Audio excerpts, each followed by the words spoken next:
That's just the enabling legislation. Good evening, ladies and gentlemen. We'll call to order tonight's special meeting of the Laconia City Council for June 19, 2017. The hour is 6 o'clock, and we're going to start, even though this is an informal meeting to hear budget presentations this evening. We're going to start, as we always do, with the Pledge of Allegiance, and I'd ask that you please rise and join Councilor Brenda Baer in citing the Pledge of Allegiance. Thank you.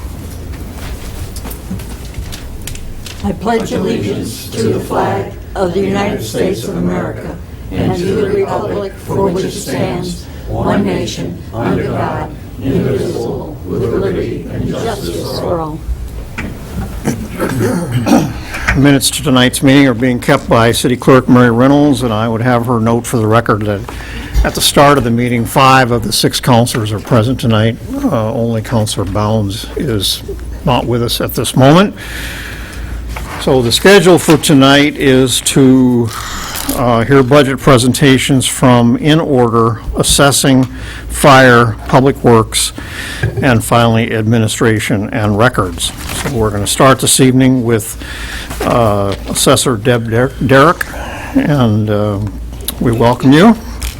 Thank you, sir. Council members, If thank you you for your could time. speak right into the microphone if you could, it would be helpful. You don't- Thank you. Is that better? Perfect height for you. Yes, it is, actually. Not too much happens that way. Doesn't sound like it's on. It is. There's a green light on. Okay. That work? We want to hang on every word. How- Is this better? Okay. I'll start this evening with my presentation, one that you've seen each year, regarding the sales that we've had over the past year and going forward. It's titled Sales from April 1, 2016 to March 31st, 2017. It shows our trends of where we've come from in the last 4 years, I'm sorry. And for this fiscal or tax year, we've got at least a 20% increase of qualified sales from the last year. My next page is another graph showing the sales progression for the last 6 years. And then we have a page that shows our average and median sales over the last few years, starting at 2013. And again, we're trending up these last couple of years. And the median range is showing our mid-level sales have been very good in the last year or two. Excuse me, Deb. Go, Mayor. I'm sorry, go ahead. On the average median sales, do you have a sense of how that trend compares to state or regional numbers? I do not have that with me. No, I don't. Is that something you could do?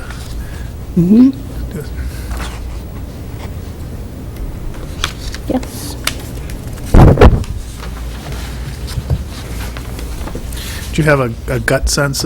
Are we moving a little bit better, or just need some time to compile the information? I need some time to compile the information, but I think Laconia area has been really going forward. Other cities and towns that might be doing the same trending would be like Portsmouth and the larger cities in the southern part of the state. Thank you.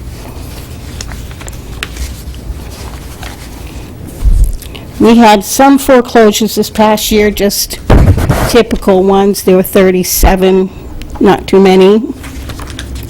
And for 2016, we trended up to 85 abatements. And that kind of capsulizes everything in the city, for assessing is on these graph pages.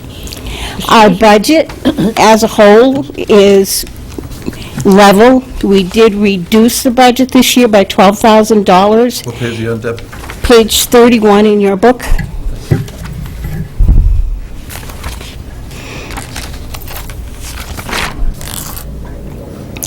And other than reducing that there, the salaries were reduced due to news, people coming in at a lower rate of pay or levels. Could you, on the line that's if I could, on OS contracts, outside contracts. Could you talk a little bit about what's going on there?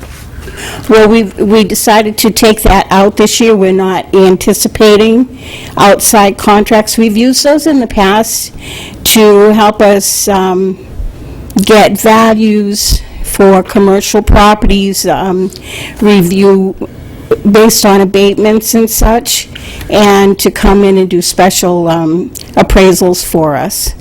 This year, we don't need to do that. We anticipate that we're not going to need to do that this year. And is that something that might emerge in another year? It could on another one. So we did the cyclical update on the business and industrial properties with an outside vendor. We're doing all the residential cards in-house. We still have a little bit of money in the carry-forward line item, so if it's something that we need to access, we can this year or next year. Counselor Bear? No, are you done? Done, thank you. I wanted to go back to the graphs on the abatements, Deb. When you say 85, is that a total of veterans, elderly, blind? No, this is, abatements means taxpayers did not agree with their assessed value for 2016. And that's, yes, we had 85. Are they resolved? Yes, they are, as a matter of fact, with the exception of maybe 3 or 4 that a tax rep will come back and look at, but pretty much, yes. Okay, good, thanks. If you look at that same graph and go back to the 2010 year, that was when Yeah. the city did a citywide revaluation. Yeah. Okay. And you saw the number of abatements go up, and maybe it was even the 2009, I wasn't here at the point, but you saw the abatements Yep. spike to the 200 and then 400. That's typical at a process when you do a citywide revaluation like that.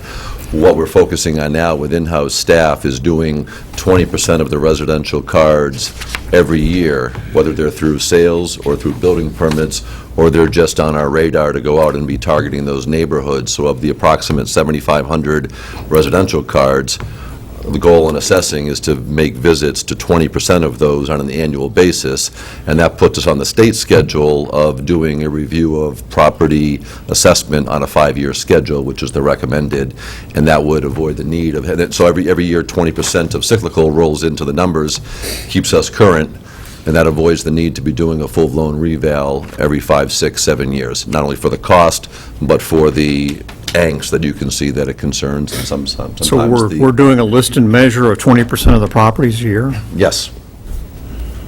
What's the state require, the timetable on that? Is it every 5 years or 10 years? or- It's every 5 years? They recommend, they actually have determined that they don't require, but they recommend every 5 years that a property is looked at. Is that 100%, or is that like a percentage every 5 years? Every 5 years would be 100%.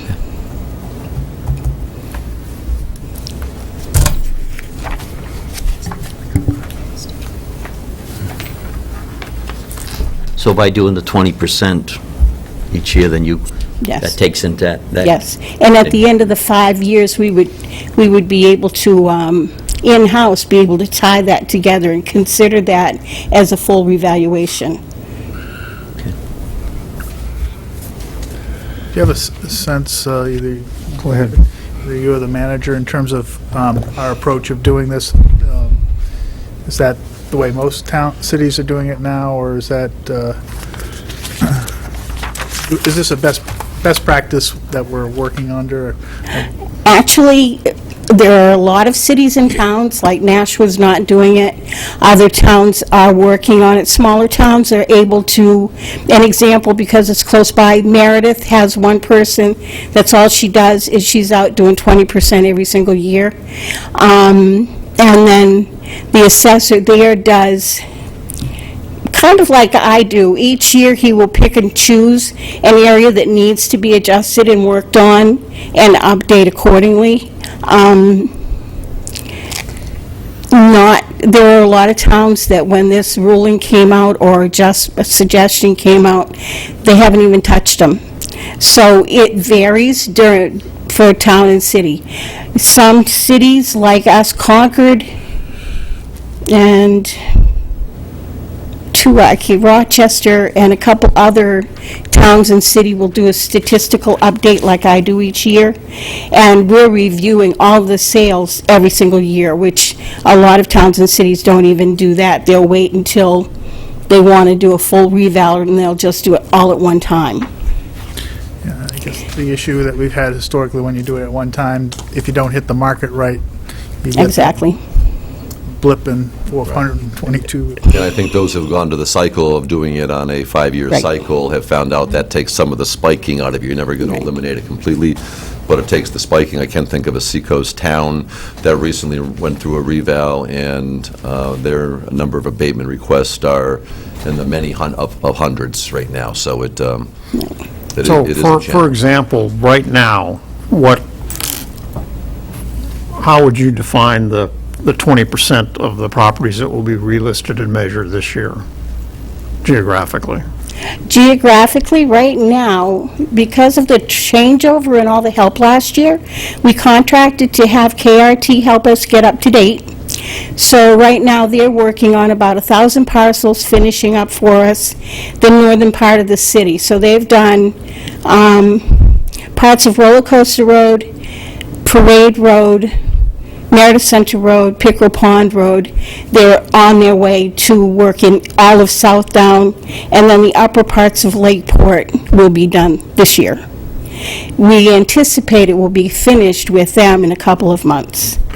And then Bree and myself are working on, after we finish up the sales, which will be in a couple of weeks, and then I get into doing a sales update statistically, then we're going to be working in the southern part, down in-town area that Bree had started last year, and we hope to polish that up within the next few months. So we'll have 2 areas. I have a map downstairs that she and I worked out to 5 segments throughout the city, so that's where we're headed. Next year, we're planning on being over in the Weirs area and then moving back south of the city. Counselor Mounds? Pardon me if I missed this, and I apologize for being Not a late. problem. But how do you determine what 20% of the properties you're going to use? It is geographic? What is it? Well, we started out with the number of the total parcels in the city. We removed all the campers because April 1, we're in the campgrounds, there's about 600 parcels. And then we determined to not do, we contracted to have our commercial properties done, so we removed them. They've all been reviewed. And everything else balances out to about 7,500 parcels. So we planned on 5 years. We divided it by 5, and then we started going through all of our maps, determining how many parcels are on each map, and working on a segment at a time to get approximately 1,500, I think it's 1,500 parcels in a section. And how do you determine the sections? How do you pick out the We sections? used our city tax maps. No. Okay. You're going to Okay. do 20% of the properties on year 1, 20% of the properties Right. on year 2, okay? So you have to make a determination of which 20% you're going to do on year 1, and then year 2, and year 3, and then 4 and 5. Mm-hmm. How do you do that? Do you understand my question? Yes, I do. We just chose to start with the north and work on down. So you do it geographically? Yes, sir. Okay. If you look at the slide Sorry that if I shows this year, we misunderstood. had 496 sales, or 498 sales. All those properties will be visited, so those will be scattered around the city. Anybody who pulls a building permit for residential construction, addition, renovation, will go and visit the building permits as well. And then we obviously logged those properties that we've gone to, and then to make up the remainder to get us to the 1,500, we'll start geographically just for no particular reason and just try to work systematically through the city. So if a neighborhood next year we'd already done as a sales this year, we would skip it next year because it's current enough within that 5-year cycle, we wouldn't necessarily stop and do a remeasure again on that particular property. Thank you. Counselor Hamel? Listening to you, I mean, it sounds like you kind of depended on contractors or people to come in and help you. Like what you just said, you had them do all the Pickle Pond and all We the are right commercial now, properties and yes. stuff. Yes. I just wonder about the zero in the contractor line. This is for a 1 year only that we're doing it to get us to the 20% a year, and part of that was, Right. we lost our assessor a year ago at this time, we were down a person, so we were down 25% of our department last year, and therefore we mainly just focused on the sales and the building permits, and not a majority of time on the cyclical. This one-time use of the outside contractor to do it will get us on cycle, and we've set up an Excel spreadsheet. We know how many we need to do on a given year. We've got checks and balances in place for doing that. If it's not showing up in sales and building permits, then we'll be out doing more of the cyclicals. We know what our number is to hit between the April 1st and the March 31st to keep us on track. Is this outside contractor going to go beyond July? No, He's contracted for a certain number of August 1st. parcels, 1,000 parcels probably by August 1st. and that's the end of the contract. And Yes. then in-house, fully staffed, we'll be able to maintain that going forward. Okay. When, I know that we have had and will have an idea of what the change in the overall tax base for the city is in terms of bottom line.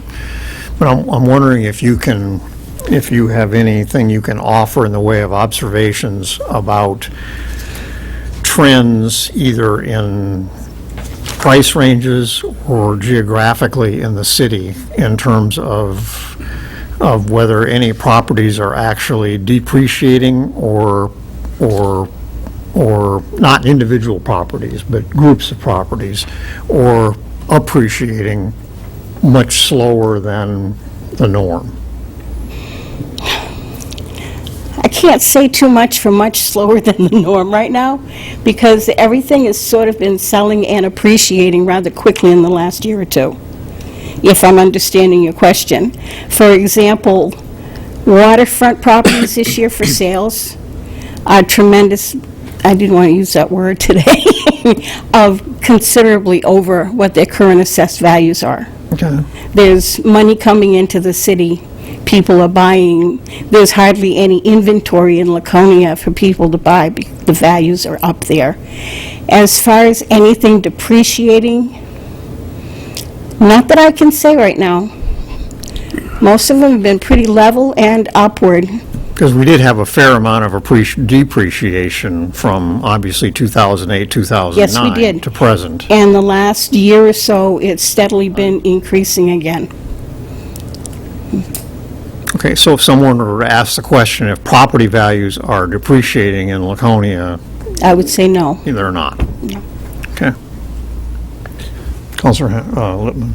Question maybe to the manager. You made me think of it when you asked your question.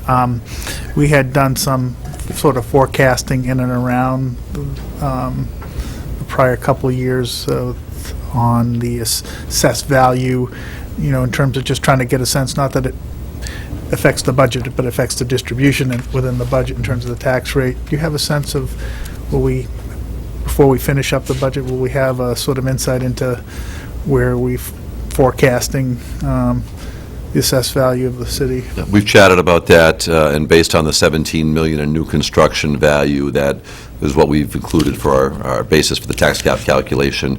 We're very comfortable that the number you have built in, which tracks out to the tax rate, is a number that we are going to head in, and maybe some upside there. I don't want to go too rosy of a forecast, sitting here in June when we're still tying out some of the sales, but we're comfortable that at a minimum, the 17 million in the new value is going to come online for some of the reasons that Deb just identified.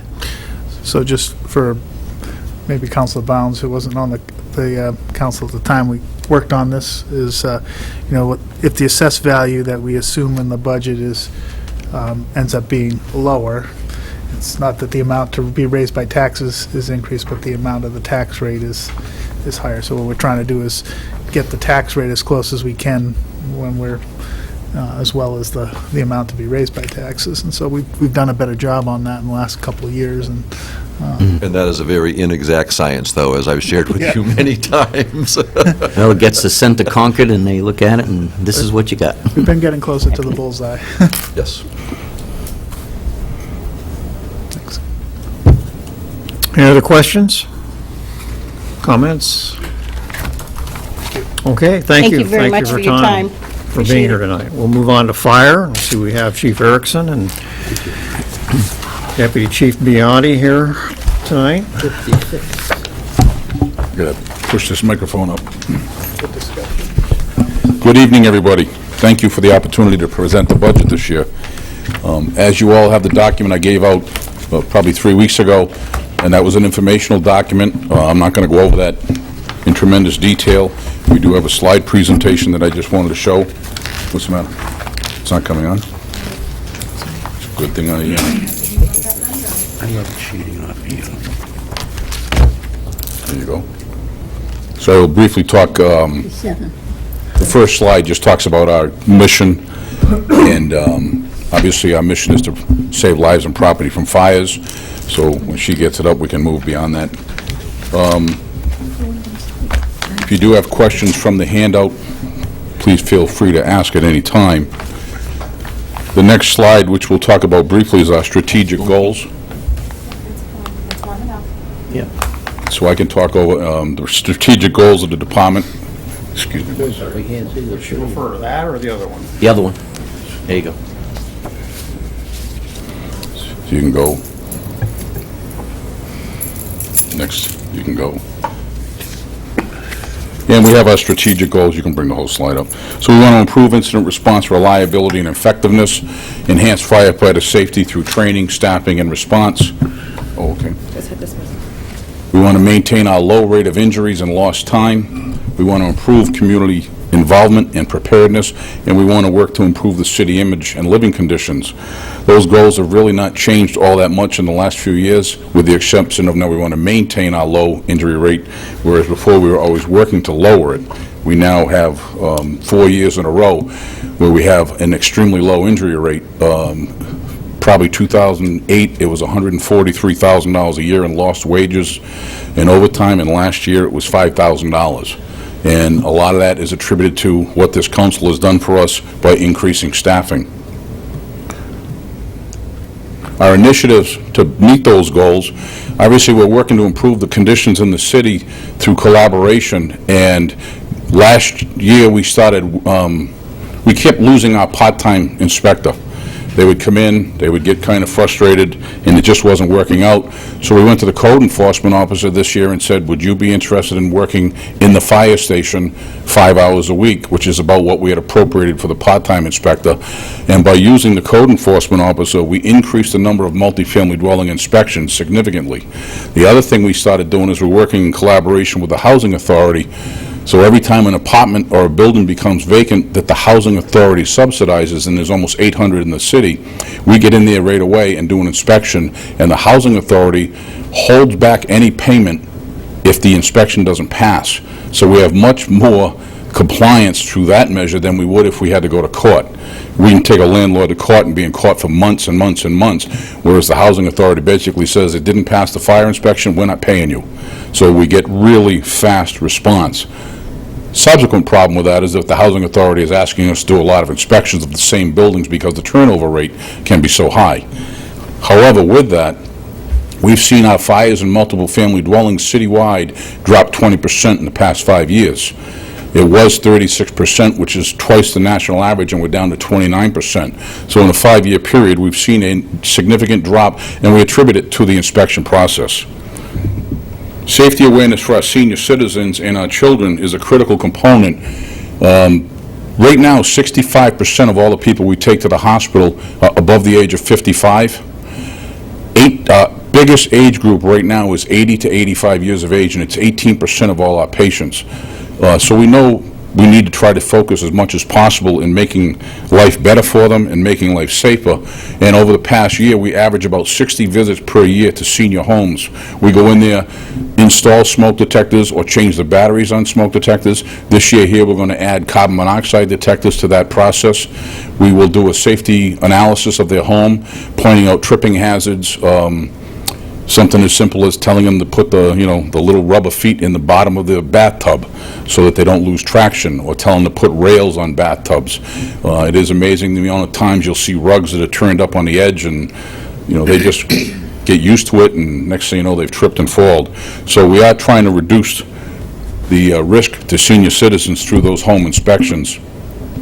This year here, as part of our on-duty inspection process, we're doing everything from the corner of Main Street and Court Street up to North Main and Church. There's a lot of buildings in there. A lot of them are going through a lot of changes. And then we're also doing all the buildings on Lexington Drive. And this is being done by the on-duty crews. It does take a tremendous amount of time to get these inspections done. One, because you get in there and they get calls and they get interrupted and they leave. And there's just a lot of buildings in there as well. Part of that process also, though, is to keep a close eye on the two major projects downtown, being the Colonial Theater and the HealthLink building. When those two buildings are as renovated or as gutted as they are, the threat to them from a fire is very concerning.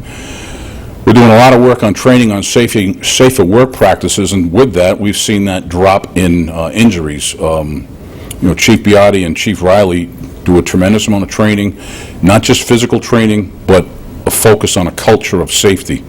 And it has had huge dividends, as I stated. We went from $143,000 in lost wages to $5,000. And I also believe it's had an impact on our workers' comp rate, not quite as good as we'd like it to be.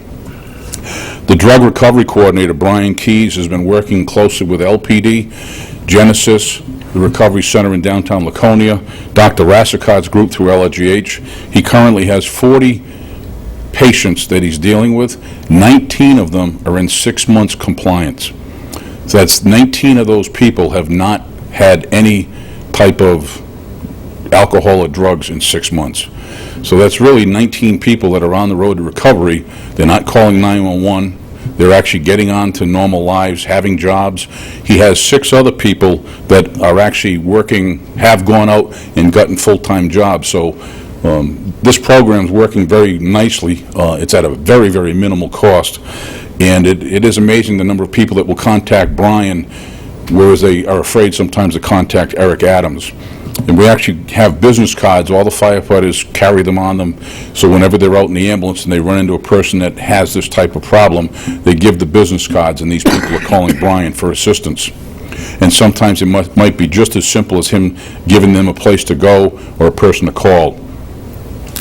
We appealed our ISO evaluation. Seth Nuttleman and myself, when it was first reviewed earlier this year, we maintained a status grade 3, and we weren't happy with that. Can you tell us what an ISO is? I'm sorry. The Insurance Service Organization evaluates the community's fire defenses every 5 to 7 years, and we've been a Class 3 community for years. And they came in last year, did another evaluation, and when we completed looking at the evaluation, we were 0.2 of a point away from improving a grade. Obviously, we weren't happy with that because, one, Waterworks has done some significant improvements to the system, mostly putting new water mains up on Endicott Street, north and east, increasing water main capacity, which increases the storage capacity of the city. And obviously, the city council puts considerable money into the fire department, most notably the safer firefighters that we've kept on board. We've purchased a ladder truck, we've purchased a new pumper, and we've done a lot of work in-house with training. So we did appeal the review, and we just literally got the grade. Is that the rain? Yeah. We're going to be a Class 2 graded community. There are only 1,325 Class 2 graded communities in the country, and we are now one of them, which is a very, very proud accomplishment for the city. What that means for most single-family homes is not a huge improvement because we were already a Class 3. What it does mean, though, for big properties, commercial-type properties, to go from a 3 to a 2 should be savings in fire insurance for those type of properties.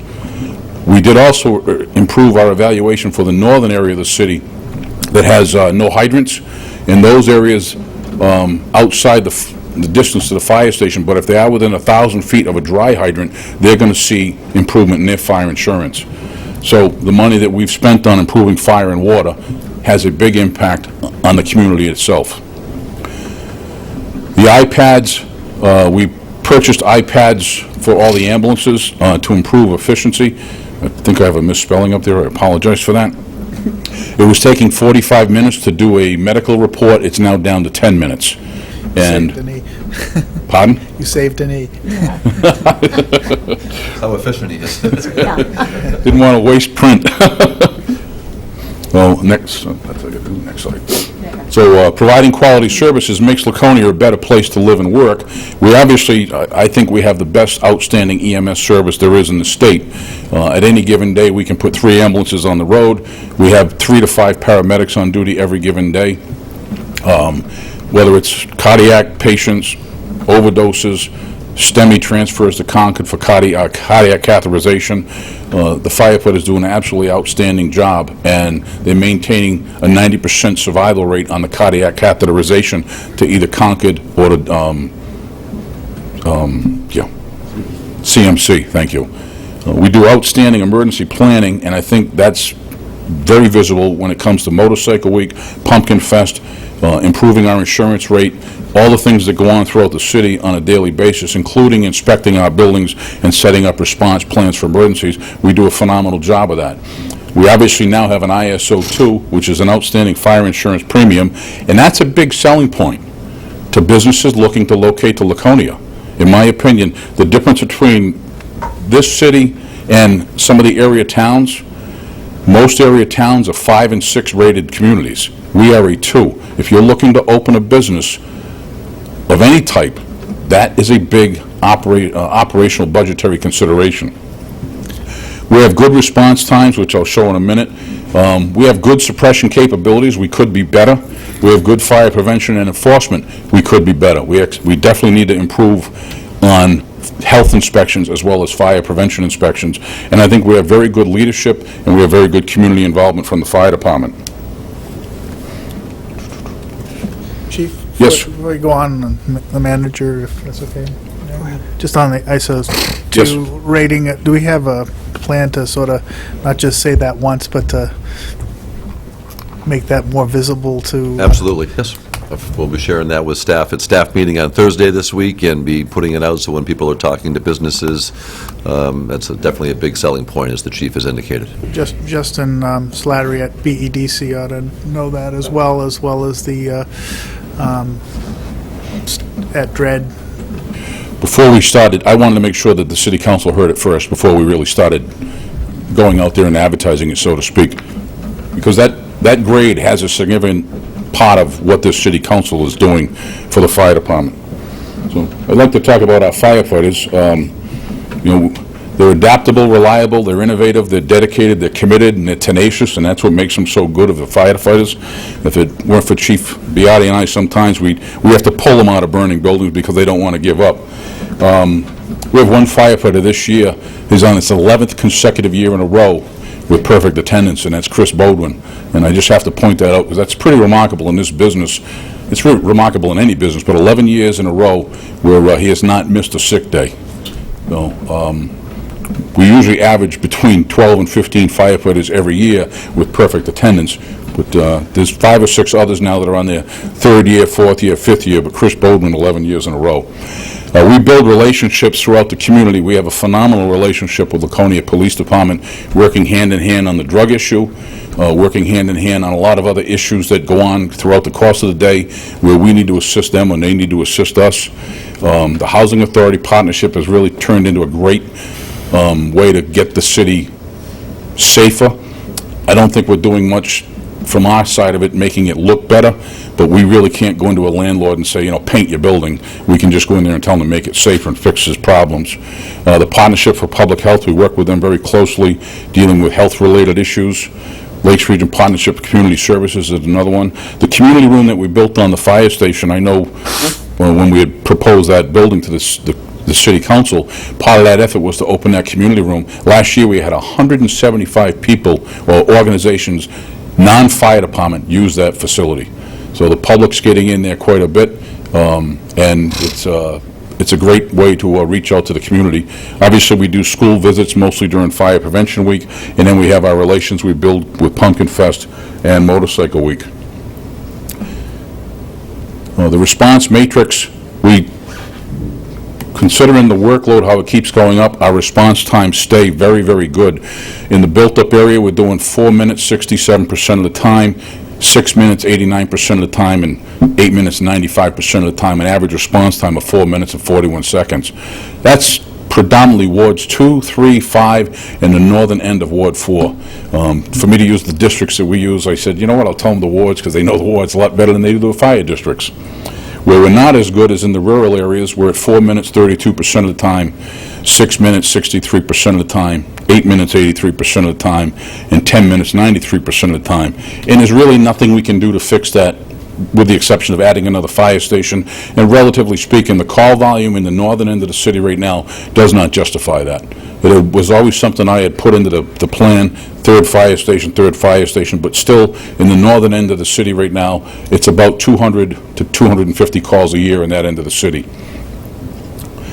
The areas that I've circled in yellow are the areas that we can reach basically within 6 minutes. And as you can see, that northern area, Upper Parade Road, Meredith Center Road, Roller Coaster Road, and the majority of Southdown, those are the areas that we are well outside of that. So last year, we did 10,000, just under 10,300 total requests for service. That's emergency calls, permits, inspections, school visits, everything that people ask us to do. We did 4,622 emergencies, 2,280 overlapping calls, which is a big problem we have. We're at almost a 50% overlapping call rate. It's just inevitable. If the first call comes in, there's going to be a second call in all likelihood. And that's where we really run into problems, because if any of those become serious emergencies, we've lost a lot of our assets. We had 25 major emergencies last year. We issued 2,600 permits. Permits were down, permit revenue was down, and a lot of that was attributed to the lack of the housing construction. Chief? Yes. What's the definition of a major emergency? I guess anything over first alarm, which that doesn't really answer your question. Anything where we start calling mutual aid. So, obviously the fire on Court Street was a 3-alarm fire. Earlier this year, we had, I think, 2-alarm fire on Winnisquam Ave. Holman Street, we had a fire. Blueberry Lane, 2 multiple alarm fires. It could be a major car accident with serious extrication issues, but majority of the times it's fires. Okay. But it's generally speaking where we're pulling in mutual aid. What's the definition of an emergency? If you call 911, it's considered an emergency. So any call to 911 is on that list? On the 4,622, yes. Are they at any point in the process, as an afterthought or whatever, are they triaged? Through 911? No, through the department. Meaning after the fact, you've answered the call. Yeah. We evaluate Does the all, department evaluate them as to whether it was really an emergency or what level of emergency was it? we evaluate them all the time, Mr. Mayor. Unfortunately, 911 evaluates them and comes out with a category of Alpha, Bravo, Delta, Charlie, Delta, Echo. This includes all of them. On medical emergencies. A building fire, they don't evaluate, it just comes out as, right. But, cardiac arrest is an Echo level call. We've gone to Alpha level calls that are considered very, very routine. We go with no lights, no sirens, we send 1 unit with 2 people, and we've gotten there and found out that it's actually an Echo level call. The 911 system is not quite perfect. We look at our calls and we evaluate certain addresses in the city. The same people call us all the time. Problem is, we can't refuse them. So we do know that certain addresses, most of the time, no matter how it comes into us, we just know it's not going to be a serious call. We still have to go get them. We still have to take them to the hospital if it's a medical emergency. When it comes to alarm activations, like if we have an alarm activation for City Hall today, and then we get a second alarm activation. The first alarm activation would get the engine, a ladder, and an ambulance, 5 people. If it came in within 30 to 40 minutes a second time, it would get 1 truck. So we evaluate them that way. But does that answer your question? So the 4622 emergencies does or does not include alarms? That includes everything, everything we do. 4,622 emergency calls. What's the difference between the request for service and emergencies, and what's the 6,000 that doesn't get included? That would be permits, inspections, re-inspections, school visits, all the other stuff we do. So that 10,000, that's all these other things put together? Yes, pretty much, yes. And if that comes out in your annual report, I kind of explained it in tremendous detail in the annual report. Just curious, my advantage point there where I work and stuff and just around town. During the winter, when you guys go out and shovel hydrants and that kind of stuff, is that counted as a call? No, Shoveling hydrants is not a call nope, at all? at all. Shoveling hydrants, I'll give you in your annual report how many hours we put into it, but it's not a call. So that works out to, 13 a day. doing the math, 14 911 calls a day? Yes. I believe right now, today, we're at 21 since midnight. Chief, another question. In terms of the relationship we've developed with Belmont, in terms of statistics, any impact or noises related to that relationship with Belmont and these statistics in terms of having to, We've had an increase in calls to Belmont, because when I took over as Belmont, I looked at the bordering areas of their town, looked at what they were doing for us and what we were doing for them. It was not reciprocal. As of my last review, we've gone to Belmont since January 1, it was like 40 times. So it's not a huge impact. Belmont has come to Laconia since January 1 about 70 times. So it's by no means is it reciprocal. We now respond up Route 3, up to,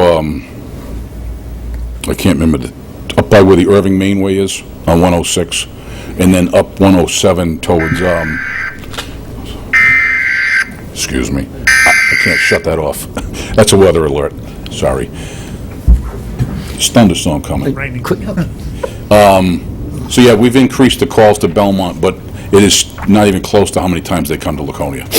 Thank you. On the calls to Belmont, I noticed one day that they had an ambulance call, and then they had an EMT, and they requested a paramedic from here. The person you promoted in Belmont, Yes, he was a paramedic? yes. Okay, so he's kind of not, sometimes he is, sometimes he isn't available to do that. Right. Is Belmont going to look for another paramedic? Belmont has 2 career medics. They have a 3rd in school right now, and they have 1 call firefighter who's a paramedic.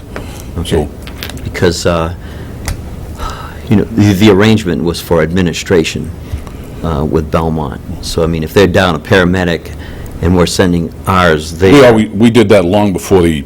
Well- Yeah. But I can tell you, Counselor, we generally do only about 20 or 30 paramedic intercepts a year. We do not do a lot of them. Okay. And that's system-wide, not just at Belmont.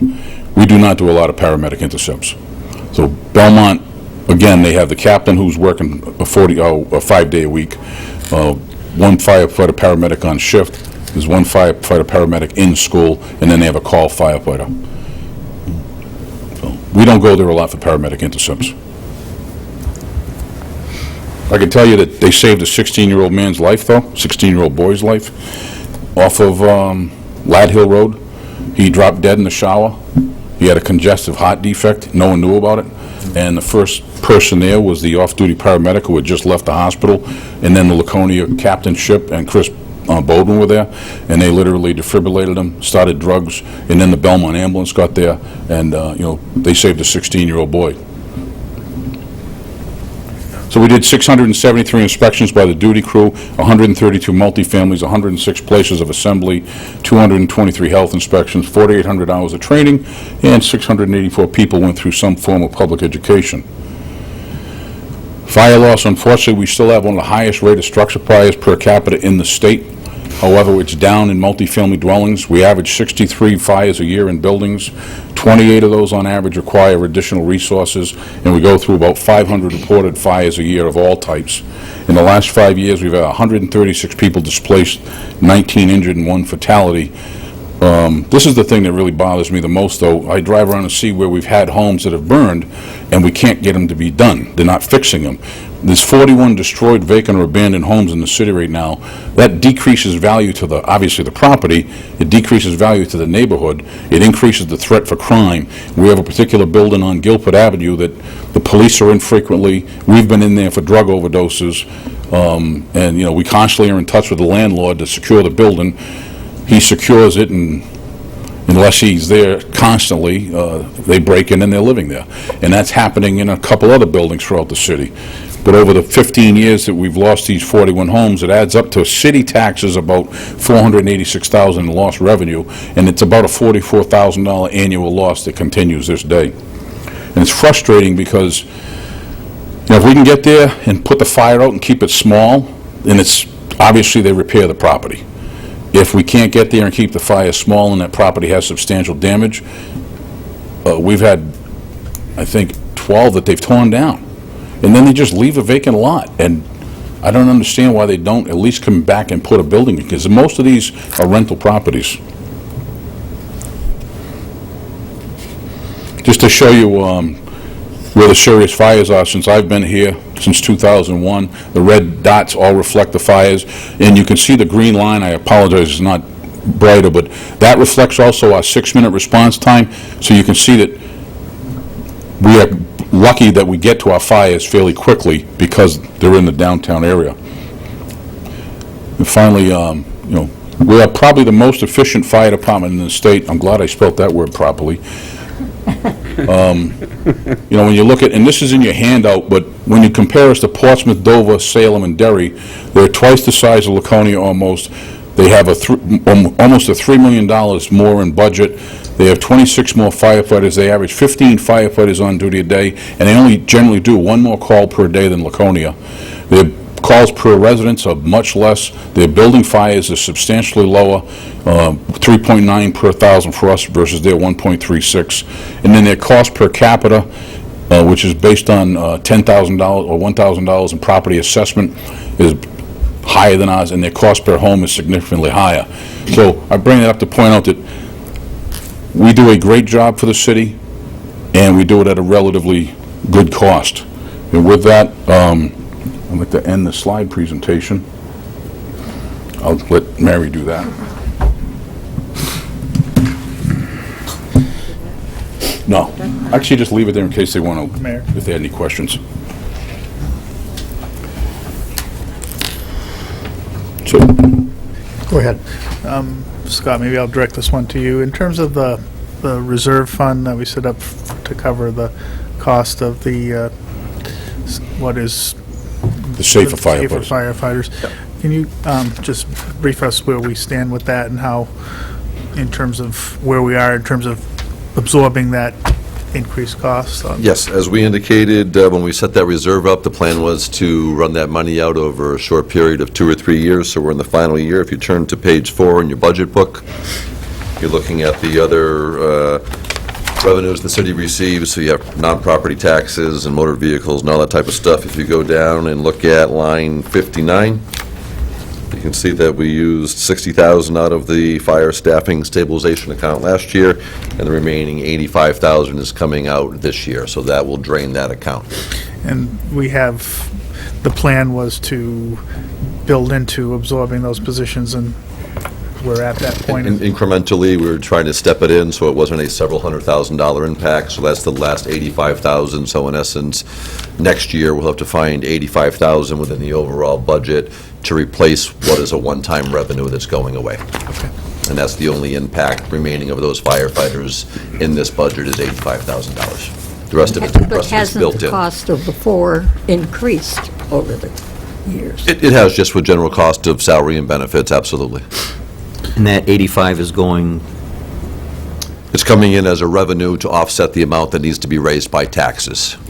And that empties the fund. That empties the fund. Right. So I guess just in terms of where we are from when we approved it to where we are now, we had, what was it, 400,000 roughly or so that... I think the original cost was $320,000, $340,000 a year for the 4 firefighters with all of the benefits and everything. And we still get 128 of that from the hospital. Right, but well, that shifted with the dynamics of the contract, but what's left to phase in of a $340,000 original annual cost is $85,000. Everything else is built into the budget, including whatever raises and cost of benefits going up.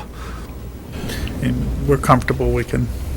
Over For the next that. year, yes, we have to find the $85,000 to maintain that level. So I think that 4-year stepping it in, phasing it in, or what are we going to do at the end of a 2-year, when the grant goes away, how are we going to afford $300 and whatever thousand dollars? I think with the support of the council, doing a little bit of saving, the chief returning some money, stepping it in has gotten us to the point where it's going to have not a major impact for us to keep that staffing. Is there any chance we'll have some carry forward into the fund in terms of this year's? Not for this year. It's been a busy year. Overtime was cut significantly in last year's round of budgets. We had a significant retirement in the fire department last August that we're actually going to be coming to the council to transfer half of the cost of that retirement payout, as we've done with the departments the last couple of years. We indicate that they need to find half of those major retirement costs within their operating budget, which the chief has done, but the other half, because it's not only the cost of the time on the books, then you need to be adding in the 30%, which is the retirement cost on top of it. So it's a sizable number. As we'll be coming to you for a retirement in the police department and a significant retirement we had last July in Public Works as well. So it's something that we've done. And the smaller ones, we don't come to you for everybody who leaves and has payout. It's really the ones that are just, I won't say they're unplanned for, but they're such a number that it would not be reasonable for any department to find that amount within their operating budget. That's why we set up the reserve fund. Absolutely. So I did, on the budget in general, there's no new staff added. We've asked to put the overtime at $261,000 this year. That'll allow us to keep the stations staffed 24/7. Obviously, the increase went retirement and health insurance. There's no real major increases within the operating budget itself, with the exception of,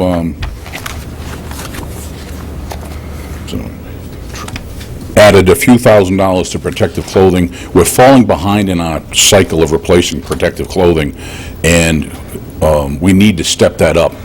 I'm actually going to try and get a grant to replace it all, but as it stands right now, we try to replace 5 sets a year. We just haven't been doing that, mostly because we've been hiring new people. So the older people are wearing bunker gear that really needs to be retired. I did point out the cost for the electric and heat between the two facilities now is $48,800. Prior to building the facilities, we were spending $42,500. So I think it's pretty impressive that we added on as much space as we did, and relatively speaking, did not increase the budget all that substantially. And that's, you know, the LED lighting, the new furnace, the efficiency of the new operating system.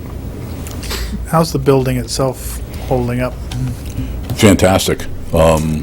You know, bumps and bruises, you know, little digs in the walls and stuff like that. We got plenty of paint, but I can't really think of any, not a single issue. Yeah, I'm thinking like mechanical systems and things like that, that's all. We got a contract coming up this year.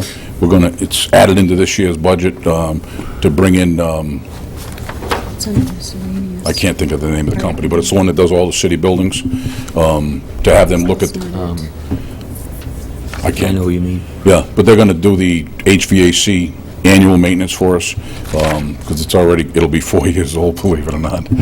Yeah, and we were maintaining it, we thought, pretty sufficiently, when the guy pointed out that, you know, you might be changing the filters, chief, but you're not really looking at all the nuts and bolts. And I said, okay, let's get him in here and start looking at that on an annual basis. Chief, under the overtime, all the different segments there. Yep. I don't know if I added up right, you've got roughly an increase of 40,000 there between last year and this year. That sounds about right, yes.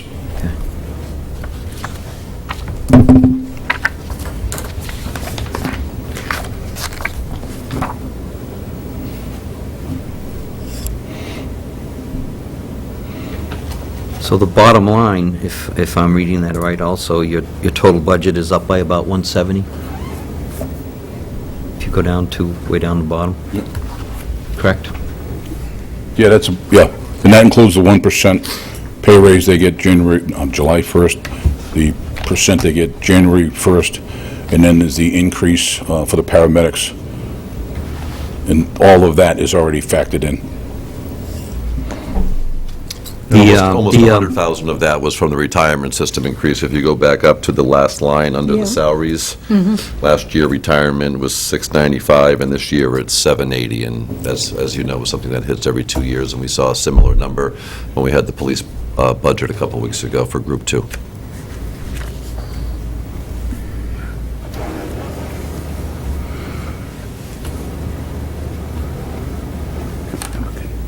Where are we on the radios? I can go over that right now with you on the capital. So, are you talking about the portable radios for fire? Yes. You replaced those all this All the portable year? radios were replaced last year, right? Yeah. They would- Within this fiscal Yes. year, within this recent 12 months, all the Actually- fire portable radios were replaced. I forget that was, but I did want to point out that the price of the portable radio that was recommended to us was $3,692.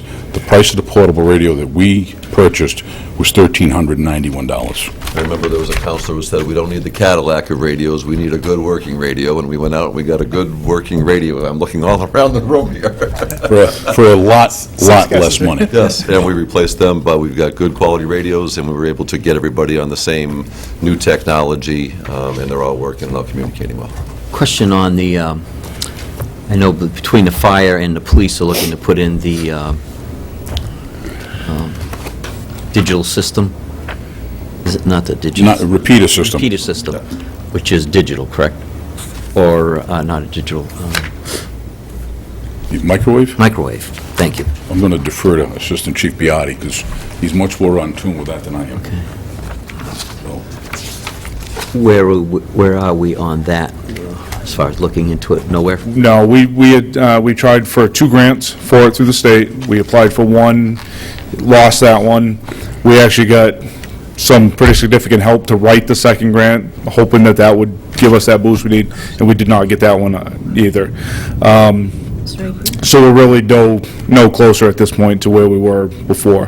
The portable radios that we bought did help some of the system, but unfortunately, we still have a lot of dead areas in the city that we're just having a lot of trouble with getting out. What about the copper line that we've been hearing about that goes to the repeaters, that the telephone system? Is that still being used? I do not know. Most of the stuff that, as far as the infrastructure that we were looking at, actually comes through a lot of the police stuff. So unfortunately, I don't have all the answers to Okay, that's what that probably, do. I think Yeah. that might be through the police. They were saying that the phone company was telling them there wasn't a lot of lines left. Right. That were still good. Yes, I do know that they Either. needed to increase a lot of that, and what the hope was if we could combine, we don't use any of that system that they're using right now, but as part of the grant, if we bought into that and worked together, we were going to be able to both increase their capabilities and ours at the same time, a lot cheaper by doing it together. is what One it of was. these repeaters, was that going to be put on Gunstock Mountain? No. No. We were going to use, we looked outside the city, but the last ones we came up with were all inside the city. Okay. Counselor, if you turn to page 11 of your budget book.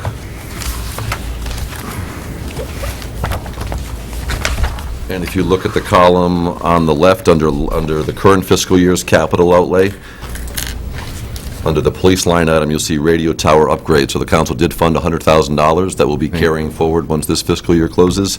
And if you go across again under police and the budget we're working on, the second item there, radio tower upgrade, we know the entire project is targeted at $438,000. We have another $100,000 slated to go toward that this year.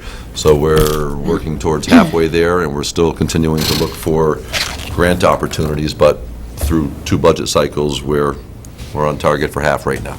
Okay. Counselor Lippmans? Yeah, Please finish. No. Go ahead. Okay. The reason why I brought that up is I kind of heard something where, at one time, I think you were looking at Belknap Mountain, or the police were. The Mutual Aid Center uses Belknap Mountain, and the state police use Belknap Mountain. I'm talking about for this new system that between you and the police department, we're going to put in. I never, when any of the stuff that we did, Belknap wasn't one of them. water The tower. water tower, the hospital, Parade Road, and the only one I can remember us ever looking at in Guilford was, we considered maybe at the water tower at the movie theater, the Orange and White, when we looked at that. If in some of the other stuff, they looked at that, I'm not familiar with anything of Belknap Tower that we looked at. The radios you have, the new radios you have are digital. No, What are they? They still analog? analog, Oh, they are, okay. yep. Are they, can you convert them? I don't- thought that was the big thing, was to go to digital. We can go with, we can stay analog, police can stay with their digital, and we can still work together with all the upgrades and improve capabilities on both types throughout the upgrade that we were going to do. We weren't going to need to make a major changeover. If the fire service went to digital, the entire Lakes region, 38 towns would have to go to digital. Okay, oh, okay, yeah, I think I remember you saying. Yeah, that because now, our system is a part of their They're system. they're not digital over there. they're not. Okay. Okay, thank you. Just a little change of pace on questions. With respect to, some you talked about earlier, in terms of contributing to the appearance of the city, I guess one of the things that does affect that is the ease of getting permits and inspections and things like that. Can you share any improvements you've made as a department in making it easier for people to do business who are trying to develop property in the city? Yeah, we've actually put a booklet that's electronically available. It's also available at the fire station with all the processes that you need to go through with the fire department.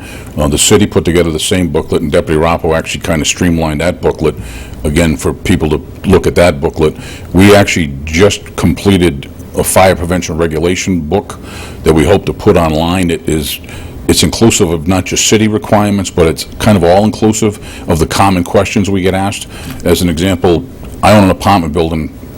How big's my window need to be to meet the egress requirement? It's not a city ordinance, it's a state law. So Deputy Raffel put together that book, and that'll become available online as well as in the fire station, just to speed up the process. We're not doing I'm sorry, Discover Card payments yet at the fire station. I don't know when we'll have that ability. Credit card? But we don't have it at the fire You station. don't have credit card? No, not yet. We do? Yeah. We do? As you can tell, I don't work at the front desk all that often. We do very, very few. You will next week. I think Dean mentioned that when Dean did the planning and code presentation, we've just gone live with CodePal citywide, so now that's something that the fire department's used for years. Now that platform will be available across all inspection departments, so trading of information between our city departments to make it more convenient for the customers.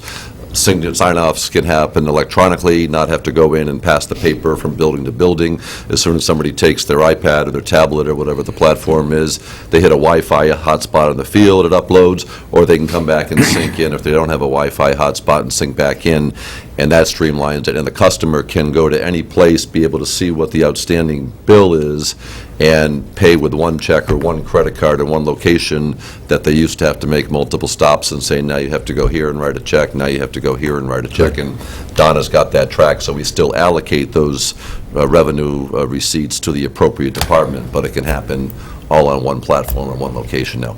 We've been using CodePal for, as the manager said, for several years in the fire department, so I tended to forget about that component, but yeah, it's now citywide.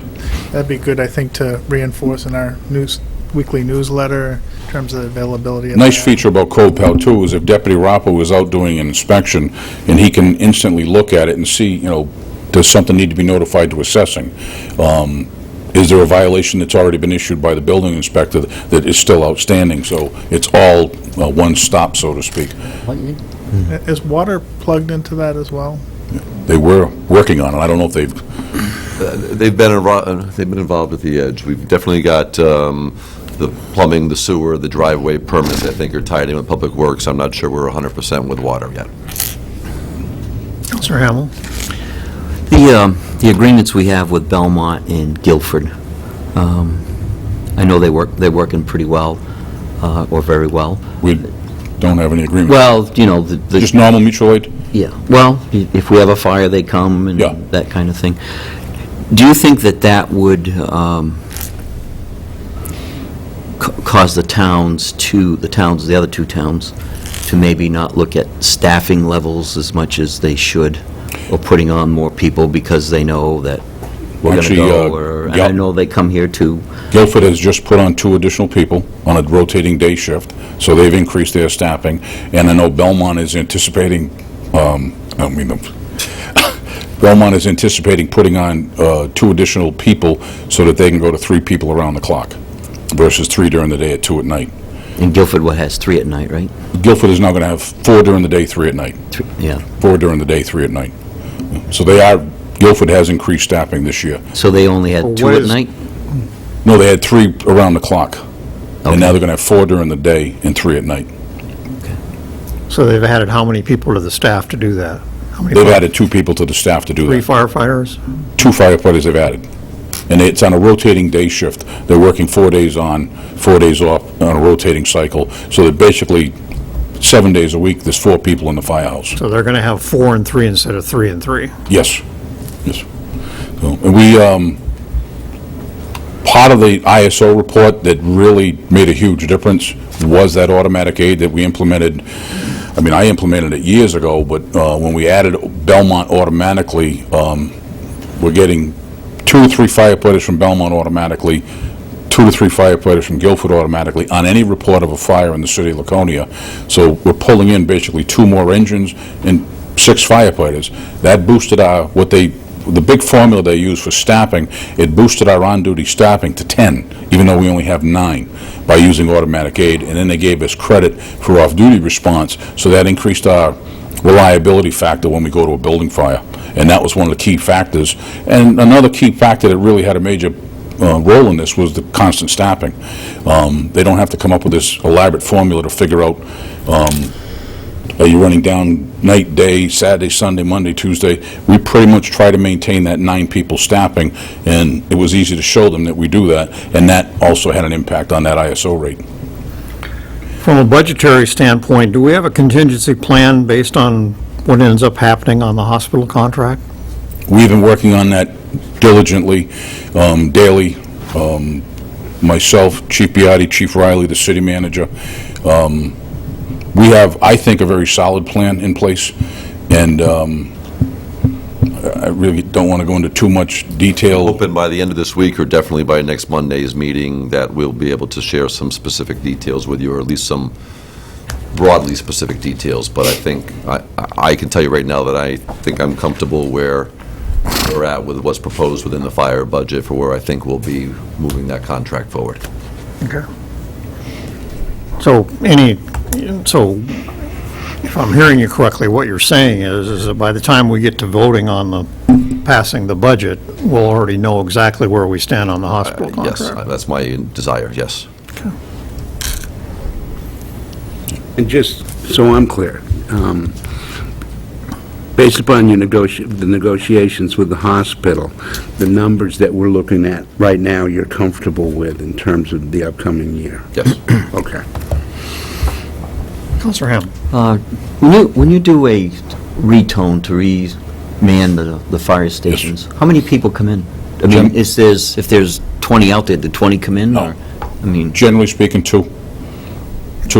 A building fire, which, I mean, do you have, I mean, do you, if the guys, I mean, how do you know First of which all, two, how do you know? I mean, it's a 20-minute rule.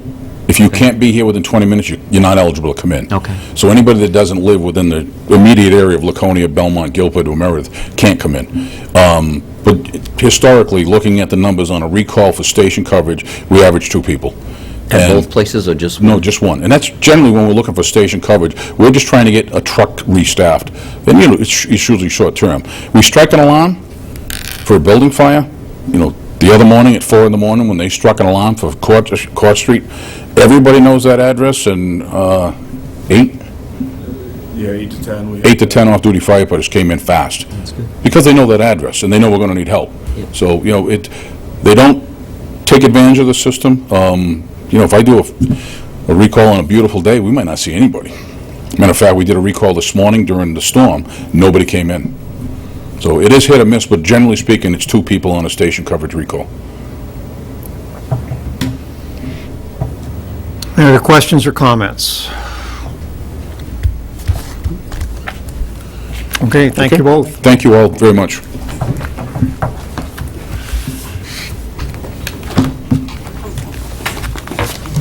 Okay, next we're going to do Public Works. Wes Anderson is here.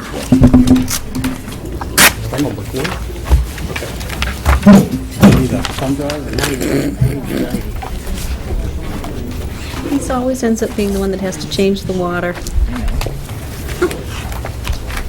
just part of his job.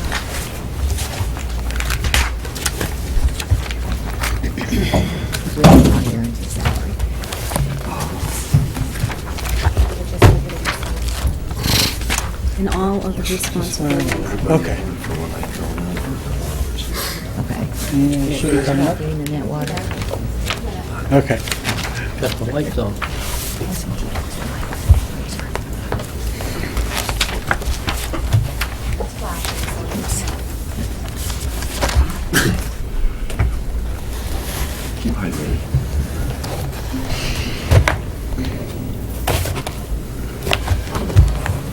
It's on. Okay.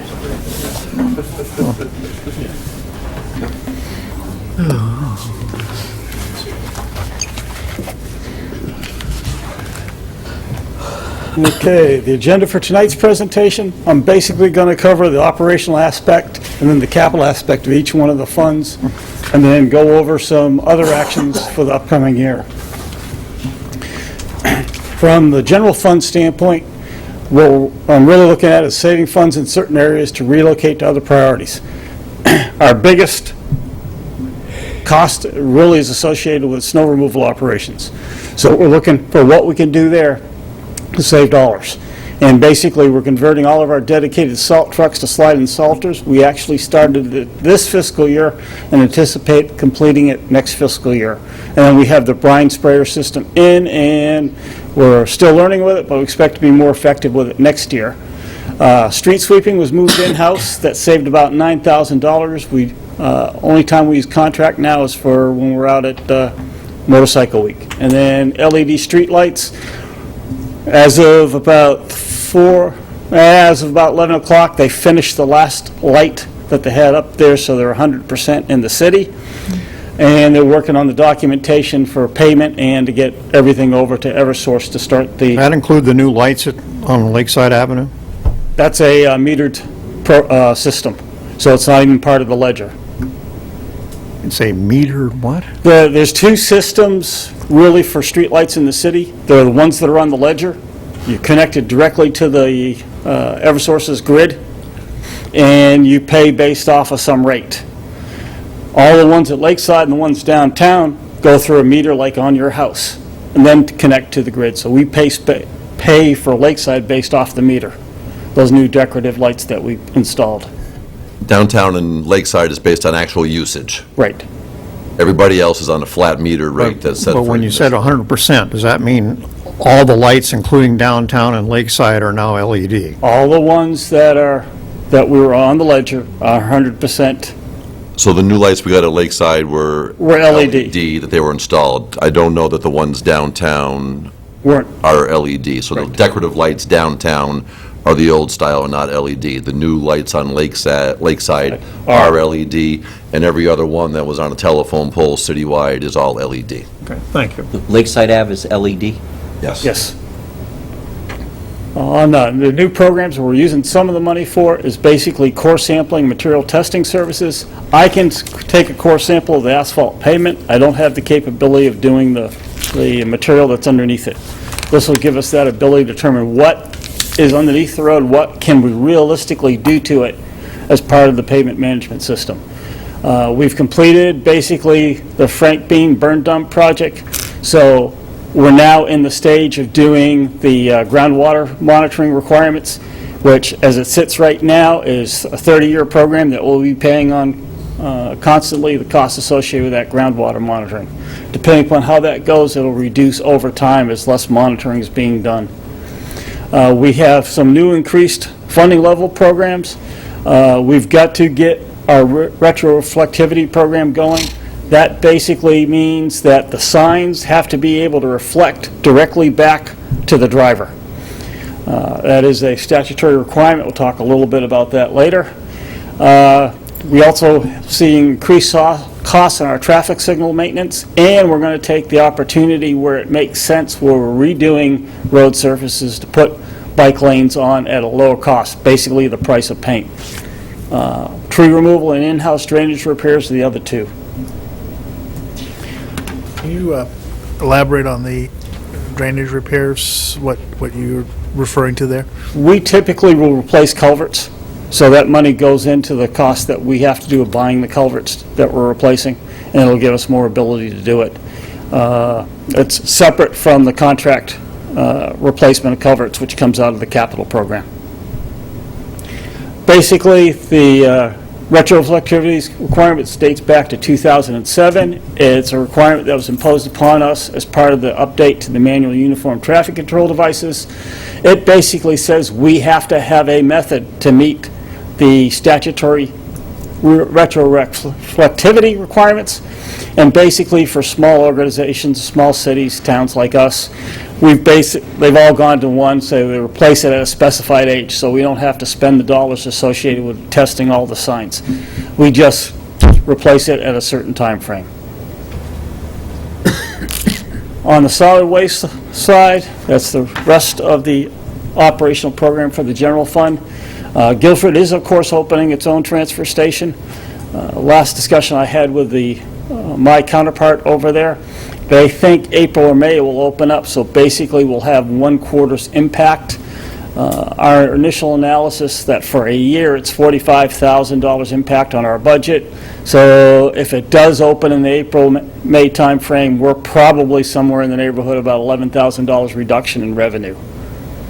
Of course, we've dropped from 4 recycling centers to 3 with the pending sale of the Lakeport Fire Station. And the collection contract for trash recently was put out to bid. And we have both increased costs associated with the collection, and we have increased costs associated with the processing of the recycling commodity. That's new for this contract. There's 2 variables, so we're paying based off the tonnage, and we're paying based off a formula that takes into consideration commodity prices. Based off what we're seeing for our tonnage and the commodity prices, that's probably about a $165,000 shortfall in the solid waste budget for the year. Just to give you a comparison, if we decided to send it to be burned at co-op versus recycling, there's a difference of $83 to $32, or basically we're a $61 shortfall. So the price of the commodities has to drop $61 to make it equal to the cost of burning it. So put that 165 number in context to the budget we have in front of us. That's an additional $165,000. That's that we not in need. the budget. That's not in the budget. Right. Correct. We did add some money in one of the solid waste, so when the lights comes on, we can look at that. So we did add a small amount of money in anticipation. Right. So that's one component of it. The And I- second component is the contract will kick in on October 1st. It's not for the full 12 years, so we'll have to find a way to absorb 75% of the 165 this year and the other 25% in kind of a 2-step process the next year. With Counselor Howe. with that price going up, is the tipping fees going up also, have you heard? Any rate increase that we've gotten through the co-op has already been blended in. It's So already in. it has nothing to do, it's basically, it's the recycling cost, and the recycling doesn't go to the co-op. The recycling stays with, in this case, Casella, who's taking it. Wherever they take it for the single stream sorting and turning into commodities, Casella owns the recycling once it. So that's $125,000 in round numbers we've got to find somewhere in the budget before And we... we built a little bit into one of the line items we'll show you in the solid waste budget. So we're thinking of somewhere probably around 90,000. Yeah, the 165 does count what you actually put into it. Okay. That 23, so it would have been 188. The only difference right now is it's 3/4 of the year approximately. Okay. So about 125 then. Yep. Yeah. So I guess my question is, on the recycling, is that going to end up costing us money? I mean, is it, We're still saving. we at a point where the recycling doesn't make sense, that we should just burn it, send it all, or? Right up there, you're Right. seeing it cost us $32 a ton to get rid of recycling. Okay. It cost us $83 a So ton that's to what get that rid of is. trash. Okay. So, Let's recycle more. Yeah. so the price of the commodity would have to drop $61 to make it equal. I got you, okay. But are they going, I think something was mentioned that if they lose money on the sale of the recyclables, then we have to, That's, have to pay that's that? based off of, that number is based off the formula, based off of what they've been averaging for commodity prices for the last year, and what our tonnage is. So that's what I think's going to happen, but it all depends upon the commodity market right now. so how do we know, I mean, they could say, you owe us $5,000. Like electric prices or gas. I mean, I know, but I mean, It's almost traded like on an exchange market. There are published commodity prices. So when we send our tonnage, and everybody sends their tonnage, they just don't break down Laconia's recycling, but all of the single-stream recyclables that go to a facility are all sorted out by component. And there's a market price Yeah. that's for corrugated cardboard. Right. And there's a market for aluminum, and there's a market for other metals, and everyone is based on a ton or a bale or whatever it might be. So on the collective states, let's say, single stream, they know what that makeup is, and based on that, when the commodity falls below $105 or $110 a ton collectively for all those components, Okay, that's kind of the collectively. break-even point. Okay. When it drops below that, if collectively it's only yielding $60 a ton in value, then there's a $45 loss. Right now with the contract, Casella hauls everything flat fee, no matter how many recyclables are there, no matter how much they pick up at the remote locations. It was a flat price. They took the risk and they took the reward. Well, the last couple of years, they've been getting beat up, and both of the bids that we received bid it where if they're not making money, we pick up the shortfall, and if they are making money, we split the profit, if you will, with them. But the numbers are published in a so it's based off of a total Commodity. thing, not a separate items. It's based on the value of it. So they know, it's kind of neat. They know the tonnage that comes in is going to contain 28% corrugated carpet, 12% other, cardboard, 12% other paper, so much aluminum. They know what the makeup is on it. Out of there, they blend it together, and they know the price of that commodity when it comes in bulk. Okay. So, And if the price goes up, we'll either pay less in the recycling, or we'll share in some of the profit. If the market falls out and the stuff isn't selling to anybody, we incur more of the expense. So when is this, when are they going to make this adjustment? Quarterly, monthly? Monthly. Monthly, we get commodity prices, yep. Counselor Carroll?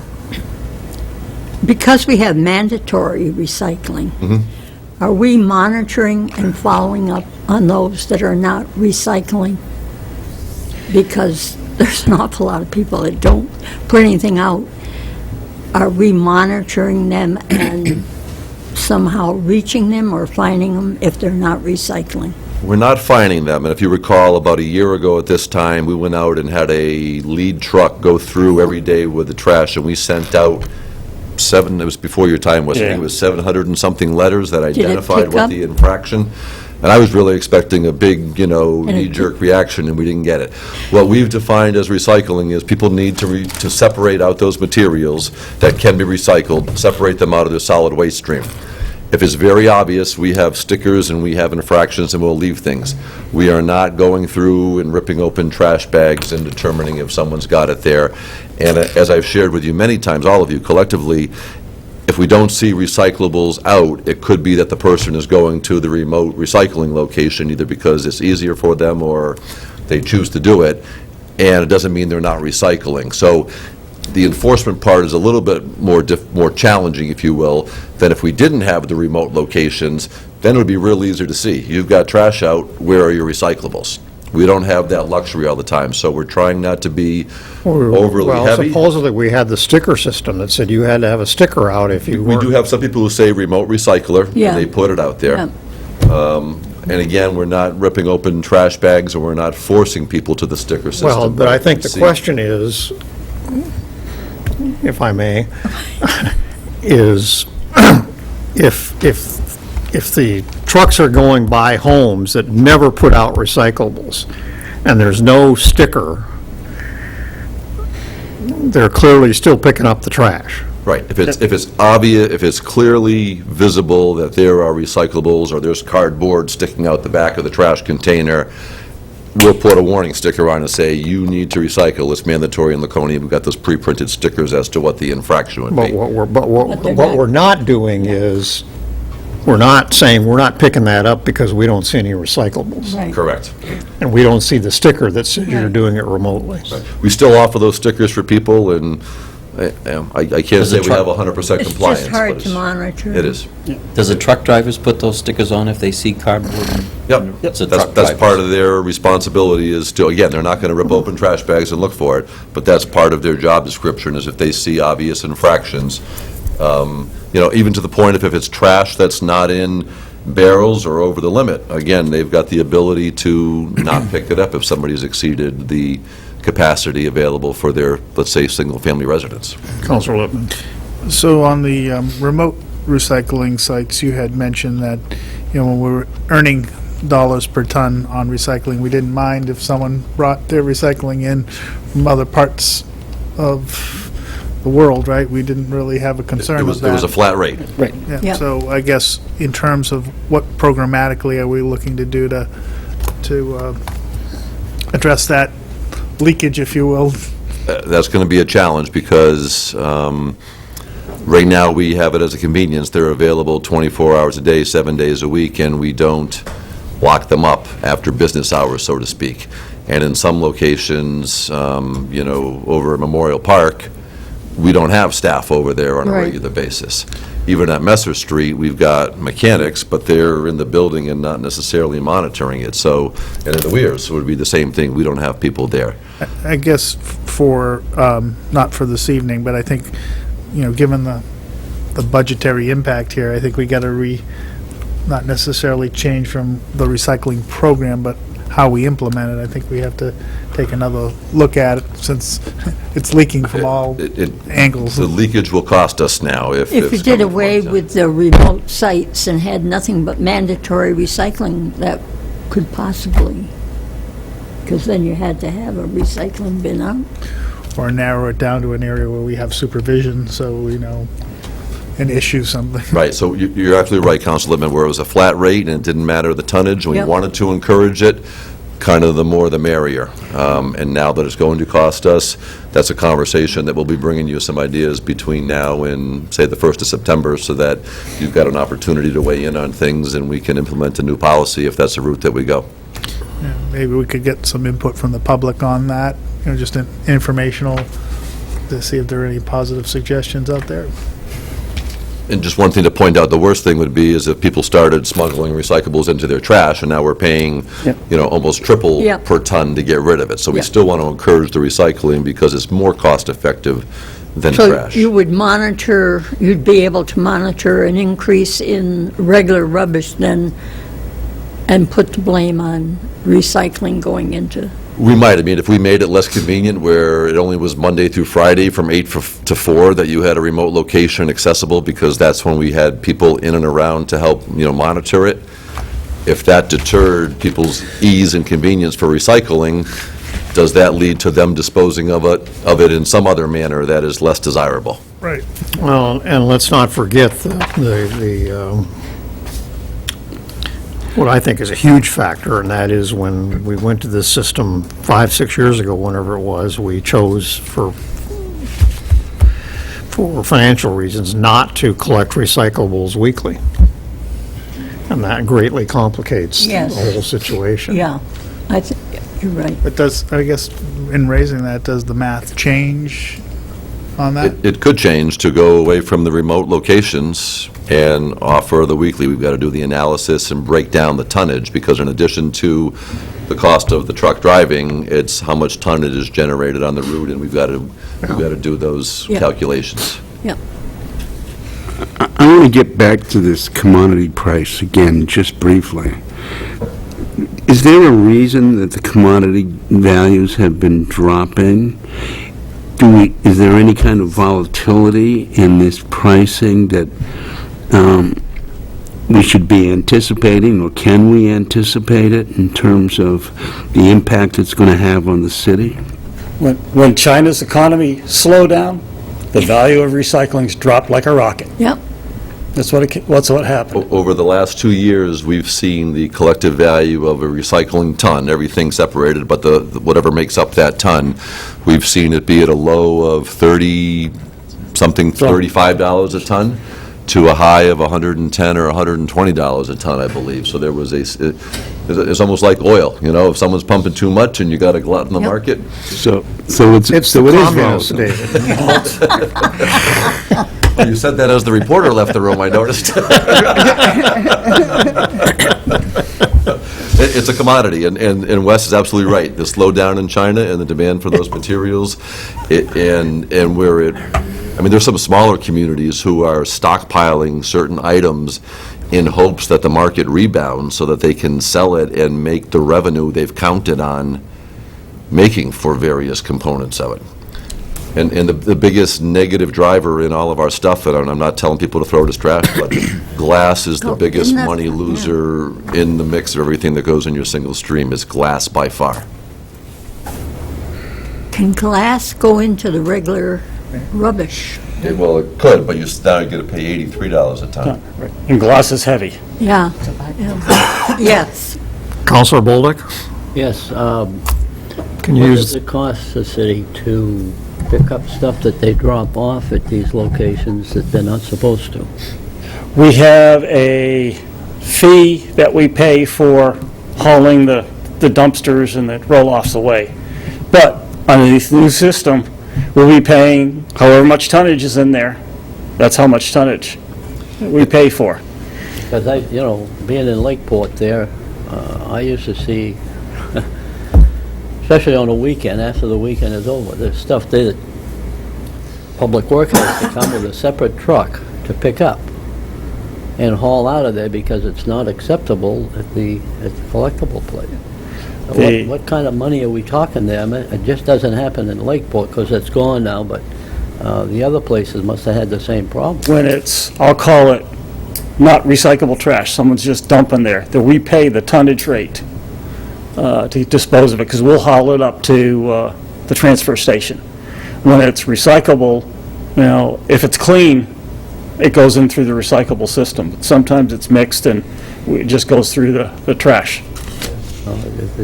It was a heck of a mess there for a long time. It's gone now, but I imagine they must still be doing it.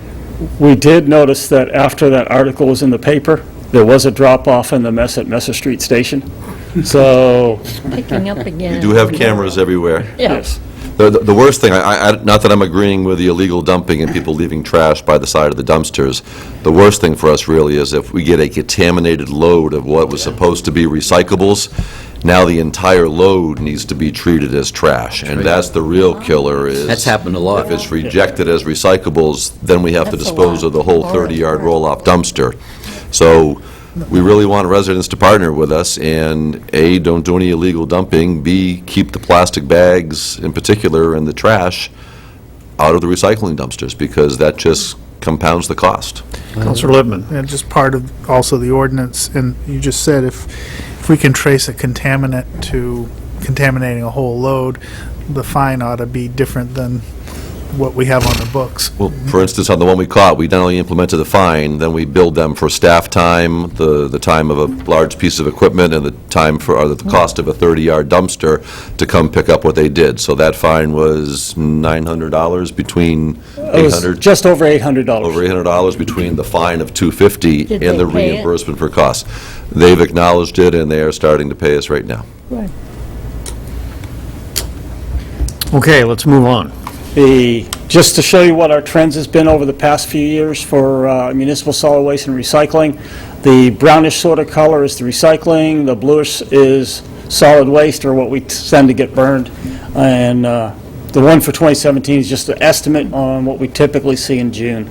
So we're about 800 tons a year average for recycling, and around high 10,000, low 11,000 on solid waste. On the capital side of the house, I just want to stress, and it's actually a good day for this briefing, water is the enemy of pavement. If you just drive around after all this heavy rainstorm, you'll see how many potholes and everything else has appeared.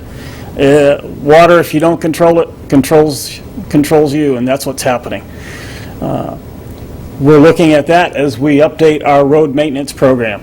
We already talked the soil testing services. I won't go any further than that. But the big objective that we're looking at is change our road maintenance program into a pavement management program. What basically you're doing at that point is your objective is to keep good roads good, which is an example of the crack sealing, and you'll see that later on. And the other piece is you're managing not by how many miles you pave, but what condition rating you're managing to obtain and maintain for your roads. The update to the pavement management system, we've awarded the contract to an engineering firm to assist us. Basically, they're going to look at the present condition of the roads because our information is outdated. They're going to develop a cost to maintain as part of that for each road. And then we're going to go through iterative processes to see what's the best way of funding it. And, oh, by the way, what happens if our funding drops and our funding goes up for it? But in-state is a 5-year plan for our roads that is resourced. Give you an idea of what we've been doing over the last few years historically. Each color represents a different product that we've done or a different technique that we've used. You can see for the last 2 years we've increased to about 5 miles a year. That really doesn't mean anything. What it means is what have we been doing and what's the overall condition of the roads. The two in 2013, 2014 are program years when we used the fund to do some major projects such as Union Avenue.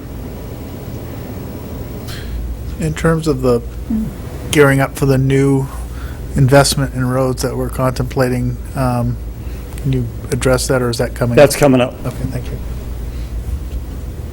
Okay. DPW capital projects. We've already talked the road maintenance program. We get about $120,000, $125,000 in the upcoming year to do separate stormwater drainage projects. Those are ones that are typically we fund with a contractor to do the work. Generally, it's a failed section of an existing, or we're increasing the capacity in an area that's outside of the roadway. We're working on the Union Avenue retaining wall project. You may have seen us if you were out late. About 3 or 4 weeks ago, we had a drilling rig getting us some core samples underneath it. We've got a meeting that'll be coming up to finish the analysis of that, determine what we really want to do, but the initial findings is we have basically lost our sub-base underneath it. What's happening is enough of the sand, water's gotten through, enough of the sand's been washed out that we really don't have good compacted soil underneath. So we're going to have to go through and rebuild the road up to a degree and figure out how to stabilize it as part of this project. Sidewalk, fence, Can maintenance. I interrupt you for just a second? Has any, if we're talking about rebuilding that road, it seems to me we should be given, as someone who's travels that road a lot, should we be looking at a longer-term look at that road if we're going to spend that kind of money in terms of the traffic it carries and what the long-term prognosis is for that road? You could wait a little bit. We got some slides coming up for that. So the rest are in the $25,000, $35,000 range, just repairing guardrails, putting in sidewalk or replacing sidewalk, and maintaining our bridges, not rebuilding them, but doing what maintenance to keep them where they need to be. On the bond side of the house, of course, we did complete the Frank Bean burned up remediation, so that's done. We'll complete the Lakeside Avenue Phase 3 after Labor Day, the surface asphalt and the crosswalks. And Messer Street drainage, we're still working on the design. This sort of answers your question to a degree, Councilmember Lippman. There's some discussion about $2.5 million in bonds, each over 2 sequential years. So just assuming 2.5 in year 1, 2.5 in year 2. For that, these are payment schedules that finance developed for it. And assuming interest rates don't increase in a 7-year bond, we have approximately 5 years where we'll be reduced to less than $700,000 in a normal program, other than what those 2 major bond projects are doing. If you go out longer, say a 10-year bond, then you're lowering the payment, but you're getting into the window where those projects that you're working on this are going to have to start needing some major work to it. The 2 projects that we're looking at least for the fiscal year 18 bond, is Court Street. I still think the 10-year bond approach, if we pick the right projects, makes sense when you consider the engineering and, for some projects it may not make sense to do it but I think there are enough roads here that we're not going to touch in 10 years after we fix them that we could do a 10-year project. The fiscal year 2018 bond project is Court Street. We've started the design with some seed money that we had from an earlier fiscal year. That's in process. We're looking to construct in 2018. We're focusing, and I'm using that term liberally, between Fair Street and Durkee and Addison, someplace in there, but we're also looking at the impact of Court Street Bridge, so that project may shift closer towards Main Street depending upon how much area we need to leave for the Court Street Bridge project. The design firm will be doing a 50% design across the whole road from Main Street to Tilton, so we make sure we get the drainage right, and we make Go to sure... Belmont. Excuse me, Belmont. I apologize, you're right. Tilton's will be a What little is the pricey. Court Street Bridge? Right by Hardy School. Lucky's, Durkee Brook. the Sanborn's Auto. Oh, just over Durkee Brook, that's what you're Yep. talking about? That's- We call that a bridge? That's a bridge. Bridge, we're That's a in the bridge. state bridge aid program, Program. plan for that in the year 2020 for that 80/20 And match. in terms Old of, me. well, if you were driving Seen and it many wasn't boats on there. that. They're little ones. In terms of the infrastructure fund, assuming that gets passed into the budget, what impact could that help us with any of these projects? If the state, actually, I think the bill is passed now, it's just a matter of distribution. So outside of the budget they're working on, what the state has done and has passed the Senate and the House, and I'm not sure if the governor has signed it, but he's indicated he would, they've captured some one-time monies before they flowed into the fund balance at the state level, and are going to distribute those along the same highway block grant formula as they have in place right now. So that's about $30 million coming in additional road and highway money. There's an additional $6.8 million that goes into the state aid bridge program, which we used for the Main Street Bridge. It was an 80/20 match with the state. Locally is 20%. So that will accelerate a couple of bridge projects, depending on the size. It will move them up in the queue a little bit. That's the lion's share of the money. There's a small amount going to fund some existing wastewater projects. I think estimates that I've heard, it'll give us a little bit less than we're currently receiving on an annual basis. So I'm pegging it somewhere in the $280,000, $275,000 range for some additional one-time dollars. Not in the budget, not going to be recurring year after year unless this one-time legislation passed. Again, these are funds that they're going to capture before they lapse at the end of this fiscal year and distribute them for projects so the communities can do some additional So that'd projects. be 280 in addition to what they do, or is that total? 280 in addition to what we're counting on in the highway block grant. But we've probably going to lose a couple of miles of public roads based on some other issues we're looking at, so that number may drop down a little bit. And then, as we've said, we need to also be trying to find a way to come up with 100,000 or a little bit more for solid waste. So there's a couple of moving parts here right now. One of the things West touched based on, which I know has been big with Councilor Bolduc, is we need to know what's underneath the road. I've heard you say many times, Councilor, so we know how to build it. And that's the process, hiring the consultant to go out there, not only do our pavement management program to get it updated, but on any streets we're looking at, we will go out and do those core samples so we know how to rebuild it right to get a better bang for our buck. I think the combination of those two are going to be completed by late summer, and that will help identify Councilor Lippman's question of which roads, how many, how far, what are we going to get for our dollars type of thing. So I think we've got some pieces in motion that will put together the answers probably by about, I don't want to put you on the spot, Wes, by September, October? Probably later than that, depending upon what we find out, because Okay. Court Street's a challenge just because how low it is. Do we have indicative rates yet for those bonds? I did get an estimate from Bank of New Hampshire. I don't recall exactly what it was, but they weren't willing to go anything more than 7 years at this point. If we went greater than 7, it was going to be fixed for a set number of years and then variable. Like a 5-year fixed and then 1-year adjustable afterward. That's just from one bank, though. That was just to give us an idea. I think Donna ran some scenarios, and I apologize, I don't have them with me tonight, but we will locate those and shoot you an email and get them to you for next meeting as well. I mean, I guess with the indications that there may be consecutive rate increases, getting that job buttoned down be to our advantage potentially. We do have, as Wes said, we do have the interest-only first year for a $2.5 million bond included in the budget that's presented to you.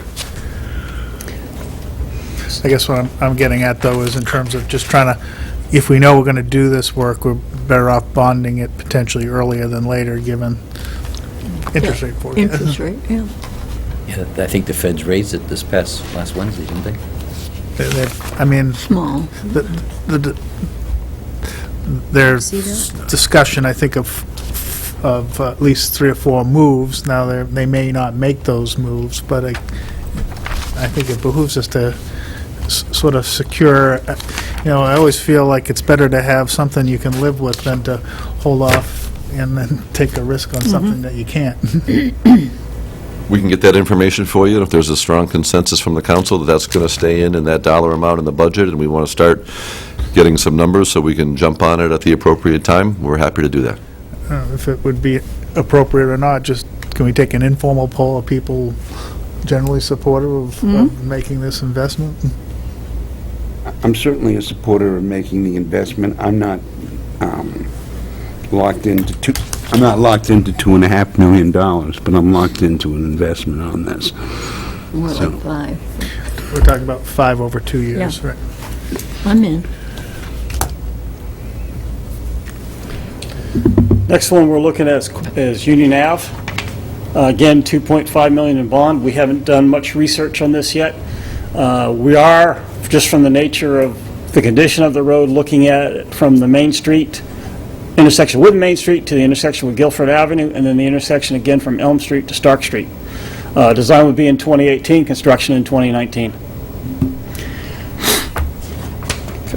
To answer a portion of Councilmember Lippman's question, when we go and do our pavement condition analysis and all the iterative process, we're going to base it off of these 2 roads being in the program and seeing what their impact is overall on the condition of the roads, using, at least for now, the 7-year plan for funding that we've talked about. But once we get it, it shouldn't be much iterative process of changing it if we decide to go with a 10-year program. Next is the sanitary sewer fund. So was that the slide that addressed my question? Correct. He said Councilor Lippman, but it was your question. Well, that doesn't address my question. Okay. My question had to do with re-engineering. And that's what we're talking about. We're actually re-engineering Elm Street to Stark Street. Union Street from Elm to Stark Street. What do you mean by that?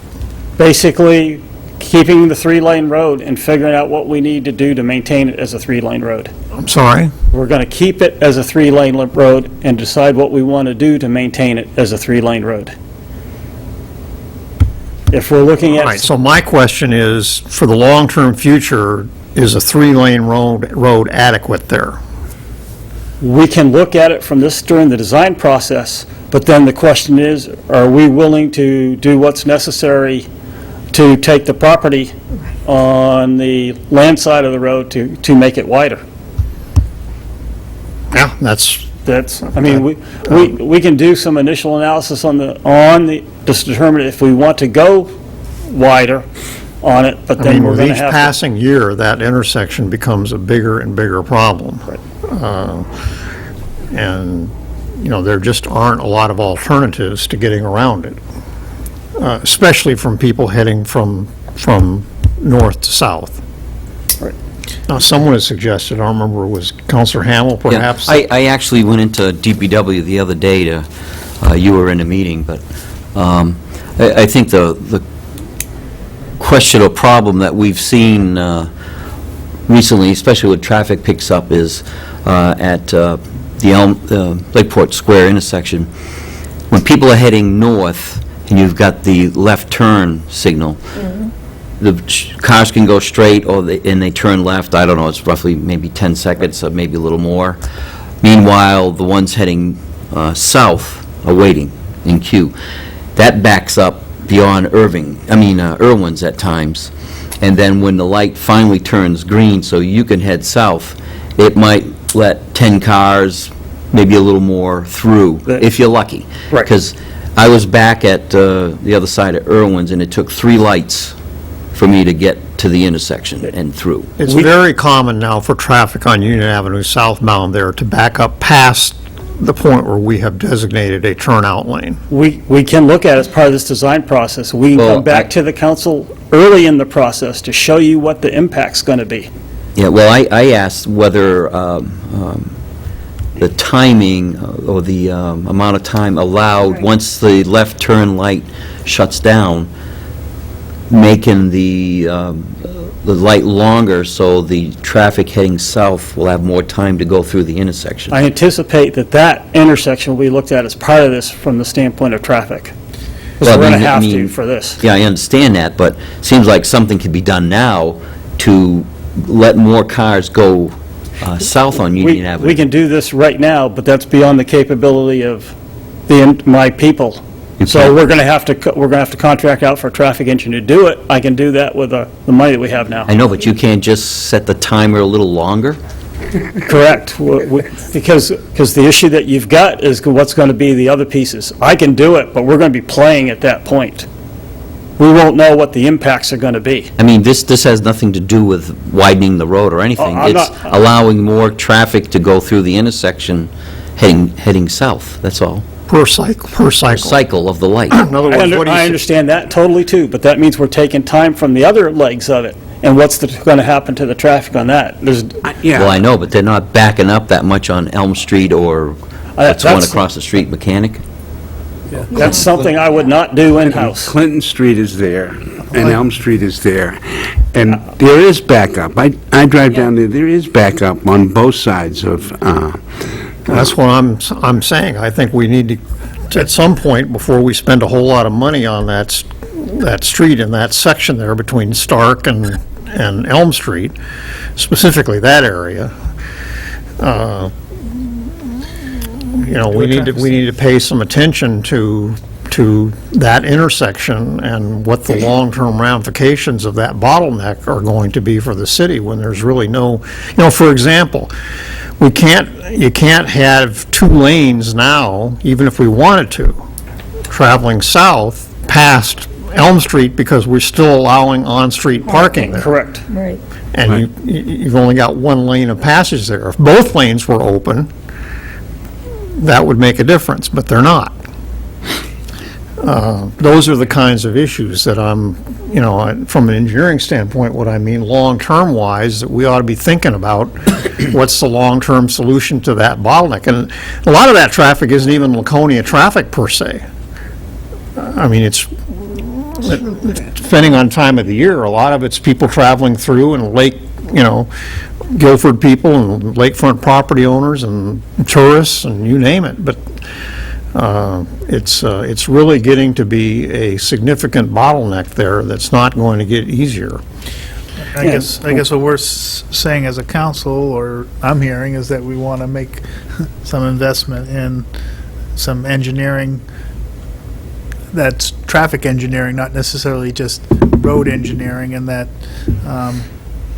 that And particularly with the type of level of investment you're saying we're going to make there, it's probably going to be in the millions of dollars to deal with that intersection. Yeah. And, it would be, I think, penny wise and pound foolish not to Yep. to look at the types of issues that the mayor and Councilor Hamel are raising. we can include that in the scope of work for that design work we're doing in 2018 for this, because that'd be the time to do it, because it's I going mean, to be... we have that 1 turnout lane there, going southbound, we have that 1 lane dedicated to right-hand turns onto Elm Street.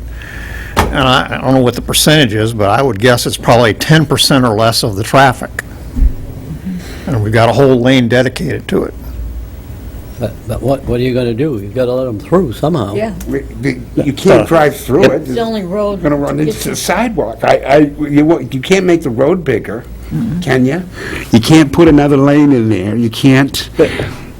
You got a wall on one side and the house is right up to the sidewalks on the other. On the other side, you can't make it, you can't make more lanes. You can't. If you take Well, away the like- parking, right. then the businesses are going to complain. But what about how we deal with the wall? I mean, there may be other ways to build the wall that would allow us to extend the road out over it. Make a new turnout lane or something or Right. other, so we could have 2 lanes southbound there. I don't know. But we don't own that Those are the property kinds of anymore. issues that, Right? We own I don't know how you, the wall. I don't know how you do that, because you got one lane that runs, if you're coming from the north and going south, you've got only one lane you can enter into after you cross the intersection. because there's parking in the other lane. That's right. There's 2 lanes there. Yeah. Parking on both sides. You got parking on both sides of the street. Well, and then it narrows down really Only quickly. on that side of the intersection. And then it narrows down really quickly. I mean, I don't know where you're going to get the other lane, but We're not going to solve this tonight. No, we're not. Yeah, I'm Get the sorry sense of what to- the council wants long-term, and then also if there's an Okay. opportunity to look at the timing short-term. yeah. Gotta put a bridge over it. Okay. And maybe That was a just, lively debate. and as I talked to Wes about this once before, but maybe throw a little mud in the water here also, is the intersection of Irving and Messer Street. I mean, that thing is terrible. And there's a pole that was hit by a car that our street light is on now, and they put the new pole, and they won't allow the street light to go on the new pole, correct? Correct. So we got a telephone pole there that's been hit by a car without traffic signal on it, that got to find some solution to remedy that. And that whole intersection dates way back to who knows when. So that's another one. It's a mess. Go ahead. Okay. Okay, so on the sanitary sewer fund side and the operational aspect, the same problem that we had with hiring a replacement for Luke Powell, we're having with hiring a replacement for our, basically, pump station coordinator. Not enough people out there for the amount of jobs we're having, so we're looking at changing the organizational structure so we can bring someone basically in as a trainee, have 2 at the lower level, then when both are trained to a certain level, move one position up based off of hiring one of the 2 lower-level candidates to that higher level. Basically, we're going to be starting an on-the-job training program for the position. We have to look at the city ordinances, update them to meet current codes, current regulations, one of which is going to require all private systems to submit a report to us in the same format that we have to report to EPA Region 1, and that's the CMOM report. The current regulations require us to report the whole system, not just the city system. So we have to get the data from all the private sections of the sanitary sewer main and report that. In the future, we've got to work with City Council to determine if and how to fund the expansion of the system, determine if we need an undesignated reserve at some point, and then start looking at rate increases, because we believe we're going to need one for 2019, independent of what the council's other decisions are on those other areas. What we did in the current fiscal year is we lined about 2,500 feet of sanitary sewer pipe, replaced about 1,200 and 2 pump station generators. In the upcoming fiscal year, our priority is the Gold Street sewer project. That's that pipe that goes over the river by the old Lakeport Fire Station in the back. Under the walk bridge. Actually, it's a separate bridge in and of itself. We're going to be working more on gravity sewer main, additional lining, as well as some replacement, and then we're beginning to save for replacing our Vector truck.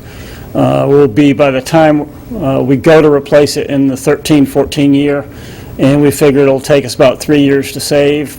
Current estimate, they'll be in the neighborhood of about $450,000. Continuing pump station improvements and looking at what else we can keep doing for our sewer inflow and infiltration study and where we can improve. On the internal service fund side of the house, basically just a refresher, vehicle and equipment maintenance is funded by fees charged to other departments. Major impacts is cost of fuel, age of the fleet, and then what warranty plan that the departments purchase with their vehicles. So we'll be looking at that as part of this. On the short-term plan, basically all the new large diesel trucks we're buying have that new emission system for controlling pollution from the diesel. If you don't have a computer to diagnose any problems with it. You're not going anyplace, it's going to the shop all the time. Simplest way of putting it, if you try starting that truck before all the computer does its diagnostic checks, you're going to get a check engine light and you can't operate it. So we've got to get our mechanics prepared to deal with this equipment as we get more and more on board. And then what we're finding just overall is they're throwing more computers into the vehicles, which means there's more points of failure and more costs associated with replacing those computers.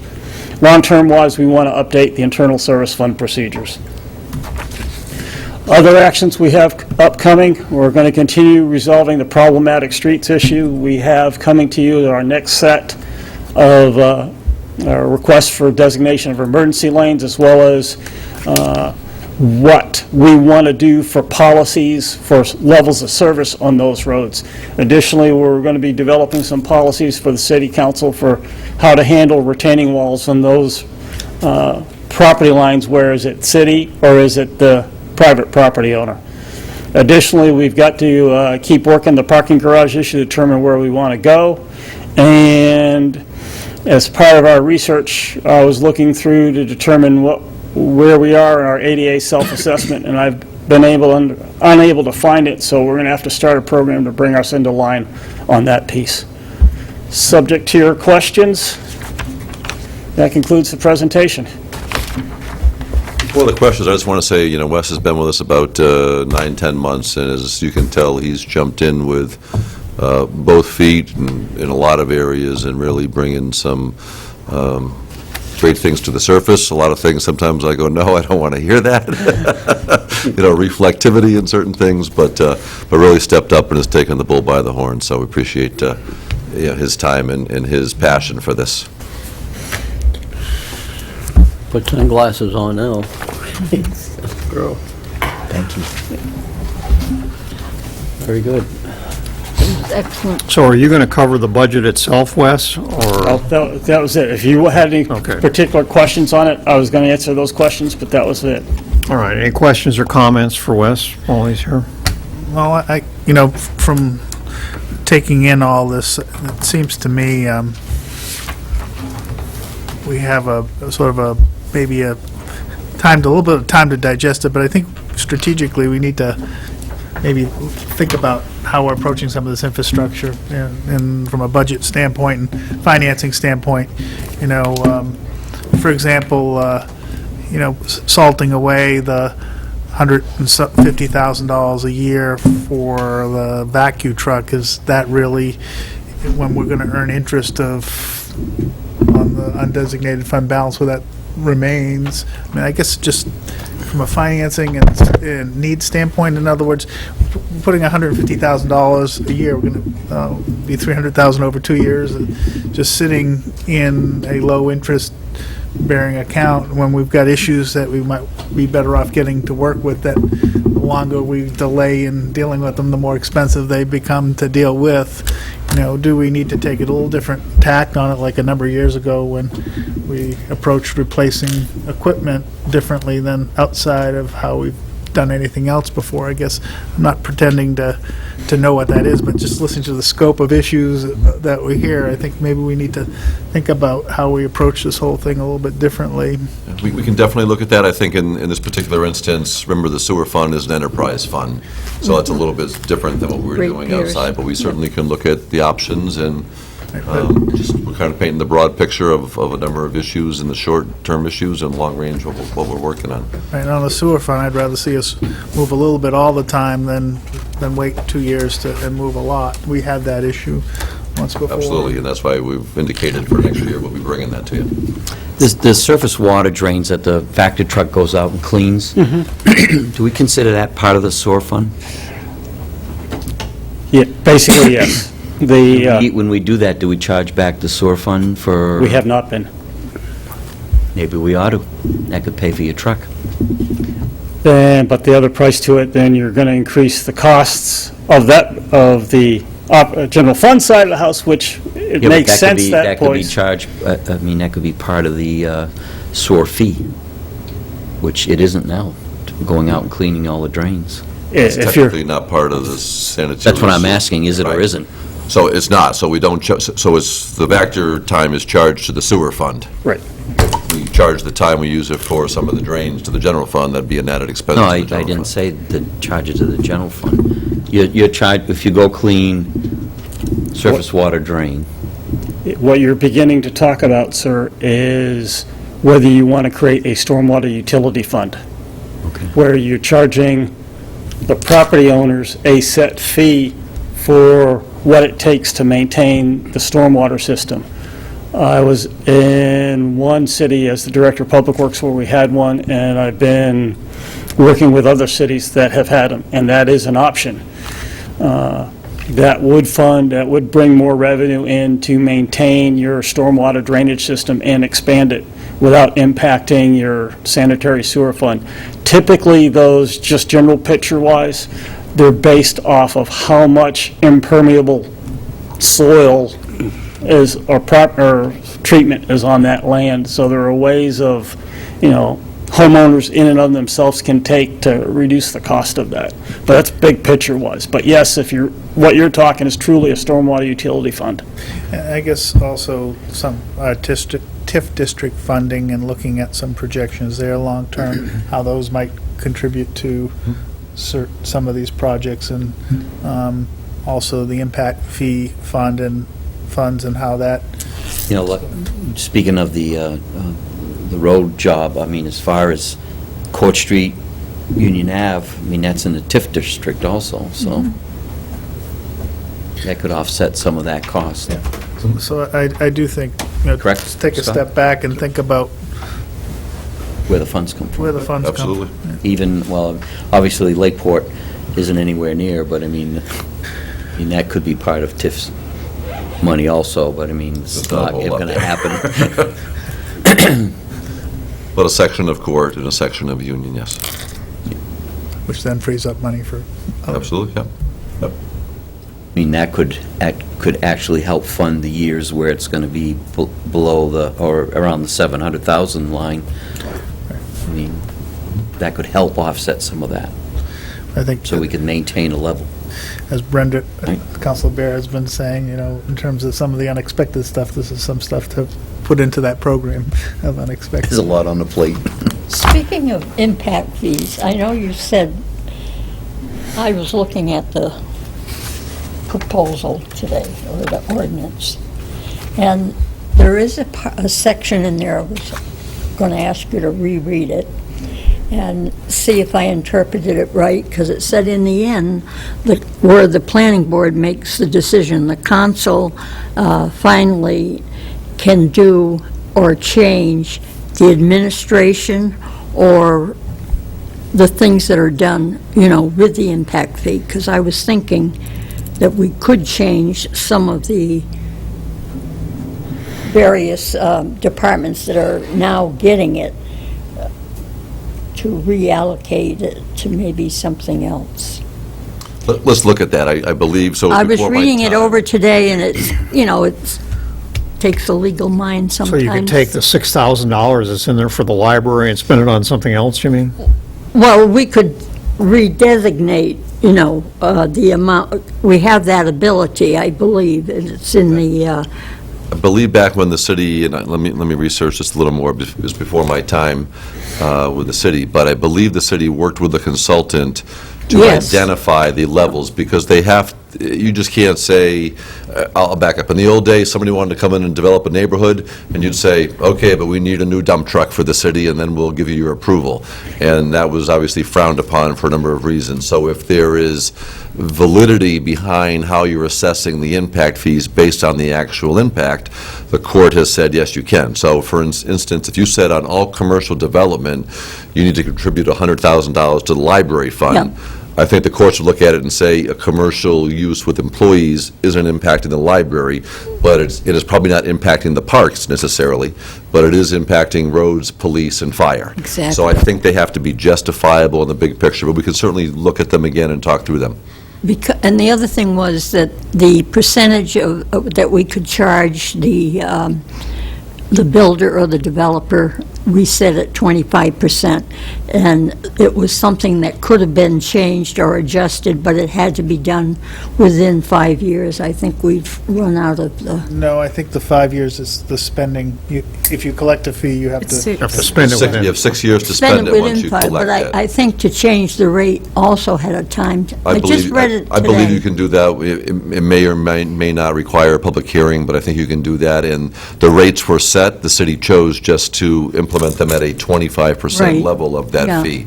So you've adopted a higher level, you've just chosen, because of a slower economy when they were created, to not implement the full amount. Okay. So we can double-check the language, but happy to look at how they're allocated on a percentage and talk about the justifications. Yeah. Well, I'm not opposed to looking at all of that stuff in terms of what we do with our impact fees, but well, I think we ought to incorporate it, if we're going to do something like that, we ought to incorporate it with what we're trying to do with planning and zoning and the work there, so that we're sure that we're enhancing our attractiveness to people coming into Laconia rather than downgrading it. So I'm sure that's not what anybody's thinking, but I just want to make sure that I agree with that sentiment. Yes. We'll pull that up and we'll Okay. give it a time on the agenda to have a conversation about Well, it. you don't, I mean, I just wanted you to check it, because I, Absolutely. Any other questions or comments on Public Works? I have only one question that I don't understand, so tell me why there's a $100,000 reduction on street lighting. Is that has to do with what we've done with Eversource? Is that where that money comes from? Yes, it's the Okay. flat rate, and we're using some of that to pay the bond, the 5-year bond. Okay. It's about $65,000 or so, and it freed $35,000 up to be spent elsewhere in the budget. Okay. Okay, thank you very much. Appreciate it. We're on to administration, and Scott's going to do that, I believe. I was hoping you were all tired out by now, and we'd say we don't need that anymore. Just warming up. Warm it up. All right, don't forget, we had a finance subcommittee Yes. meeting after this. oh, yeah. So I'm going to jump through a number of pages, but I will stop and answer any questions that you've got along the way. So let's start on page 7, if you would, which is the administration budget. There are several components of it, but this is the staffing end of it. This is my position and my administrative assistant position, Nancy Brown. And basically, the budget is up about $8,000 over prior year, and most of that has to do with the salary benefit portion at the top. You can look at the other items, the telephone, the printing, the conferences, the supplies, all that stuff, and that's basically level funded, so no major changes on page 7. We'll move on to page 11, which I just want to go through one more time with you, which is the capital. I think most of the projects we've spoken to here. I know Kevin Dunleavy spoke about the community center that was funded, and then the smaller items that did not fund. Again, I remind you, we've got about $50,000 remaining in the non-capital reserve account right now, and that is after what we've encumbered for the City Hall replacement window, which we're just getting ready to go out and award in probably the next week or so.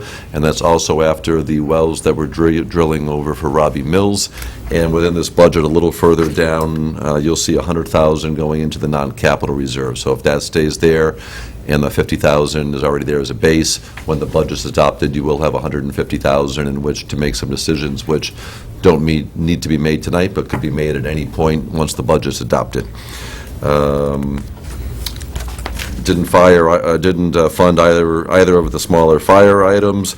The police, we've spoken about the mobile data terminals. Chief Canfield did. Those are the hardtop laptop computers that are in the cruisers. The $100,000 we already spoke of tonight towards the radio tower, and we also spoke about the $36,000 would replace half of police's portable radios now, and you would see another $36,000 come in the following year budget to replace the other half, but that at least would get them some replacement parts for the remaining radios that are no longer serviceable. The streets, we are at $1,550,000 this year, which if you looked over to the column on the left is a $66,000 increase over last year. So knowing that we're a little short in the solid waste, if we wanted to kind of level fund that at $1,500,000 or $1,484,000, that could free up $50,000 or $60,000 of solid waste, knowing that we also have this one-time money coming from the state that they're going to capture before it flows into fund balance, that'll be about $275,000. And we're talking about the proceeds of the bond as well. So there's some opportunity if you wanted to make a small reduction. I know the goal is to increase the street money, but we still would be getting some extra buying power between the one-time state money and the bond, in addition to $1,500,000 staying in the budget. So 4 million in total in roads, Yes. plus a couple other road things that are in here, like reconstruction money and stuff like Right, that. it'd actually be a little over 4 million. It'd be 2.5 in the bond, $1,500,000 in streets, and then about 275 in additional money that we weren't counting on right now coming from the state. So just from an accounting standpoint, where is the 2.5 million for the additional roads? Is that not a capital outlay? It is a capital item, so it's listed as the bond item on page 17 for you, is where it's listed as the two projects that were requested to be debt financed. One is a fire engine, which I did not recommend, and the other one is the 2.5. And where you'll see it in the finance budget is on page 53. So my understanding correctly then, that the 2.5 would go to Court Street? It would go to streets, but we could justify a portion of it to go to the engineering and a component of it to go to some of the other streets that are maybe secondary or neighborhood streets that would be doing an overlay on that we know would get a 7 or a 10-year life. So we've targeted to a street bond, a good chunk of it we can certainly But it's justify. going to cost us 2.5 total to do Court Street. Yes, But we could do So- 1.6 million in cat. right. We can split it between the cash amount and Yeah, the bond but amount. I but guess yes. I'm trying to look at it as So we would get- hypothetically cleanly as possible. If we spent 2.5 million on Court Street, we would still have $1,500,000 left to spend elsewhere. Plus the extra money coming from the state, the 200 or whatever thousand on top of that, yes. That's that- Yep, Yes. that's a fair way to look at it. So on page 53, the last item under the, I'm sorry, the second to last item under the top section, municipal bonds, is the general street sidewalk drainage improvements of 2.5 million. And we'd have if you follow the columns over all the way to the end, the first year, just partial interest payment only is $50,000. So in the future, I'm sorry, page 53? The top part, under Yep. bonded debt, municipal bonds, 2 lines up above from the bottom where it says general street sidewalk drainage. That's where the $50,000, which is the half-year interest-only payment, shows up. The remainder of that amortized, depending on how we did, a 7-year or a 10-year, would show up a year from now. So if, back to the roads again, correct me if I'm wrong, I'm trying to get my arms around the numbers here. So if we spent, what Wes was saying, if I understood it correctly, was that if we spend a total of $5 million on Court Street and Union Avenue, that, and pay for that debt service out of our normal road allocation, that once those two projects have cycled through, our yearly allocation is going to be down in the $700,000 to $800,000 range? That's a 7-year amortization, which I'm very much against, because I think we can justify it by the investments that we make. Engineering on roads lasts, a long time. A lot of the roads that we do on So the if we side do it roads- over 10, it would be Yeah. 800,000 or 900,000, So something like that? then we've got some one-time money coming in. We also have the TIF district monies that we've talked about that, I don't think, my view of it, just in big picture, is we don't have to degrade from the 1.5 million. We'll find a way, either through TIF or one-time money coming in, to keep up at that pace, and then be able to continue to upgrade our road investment here. So put another way, what you're saying is, if I'm understanding correctly, we could spend the 5 million on Union Avenue and Court Street and still have, going forward, a reasonable opportunity to spend $1.5 million a year on other things. Yes.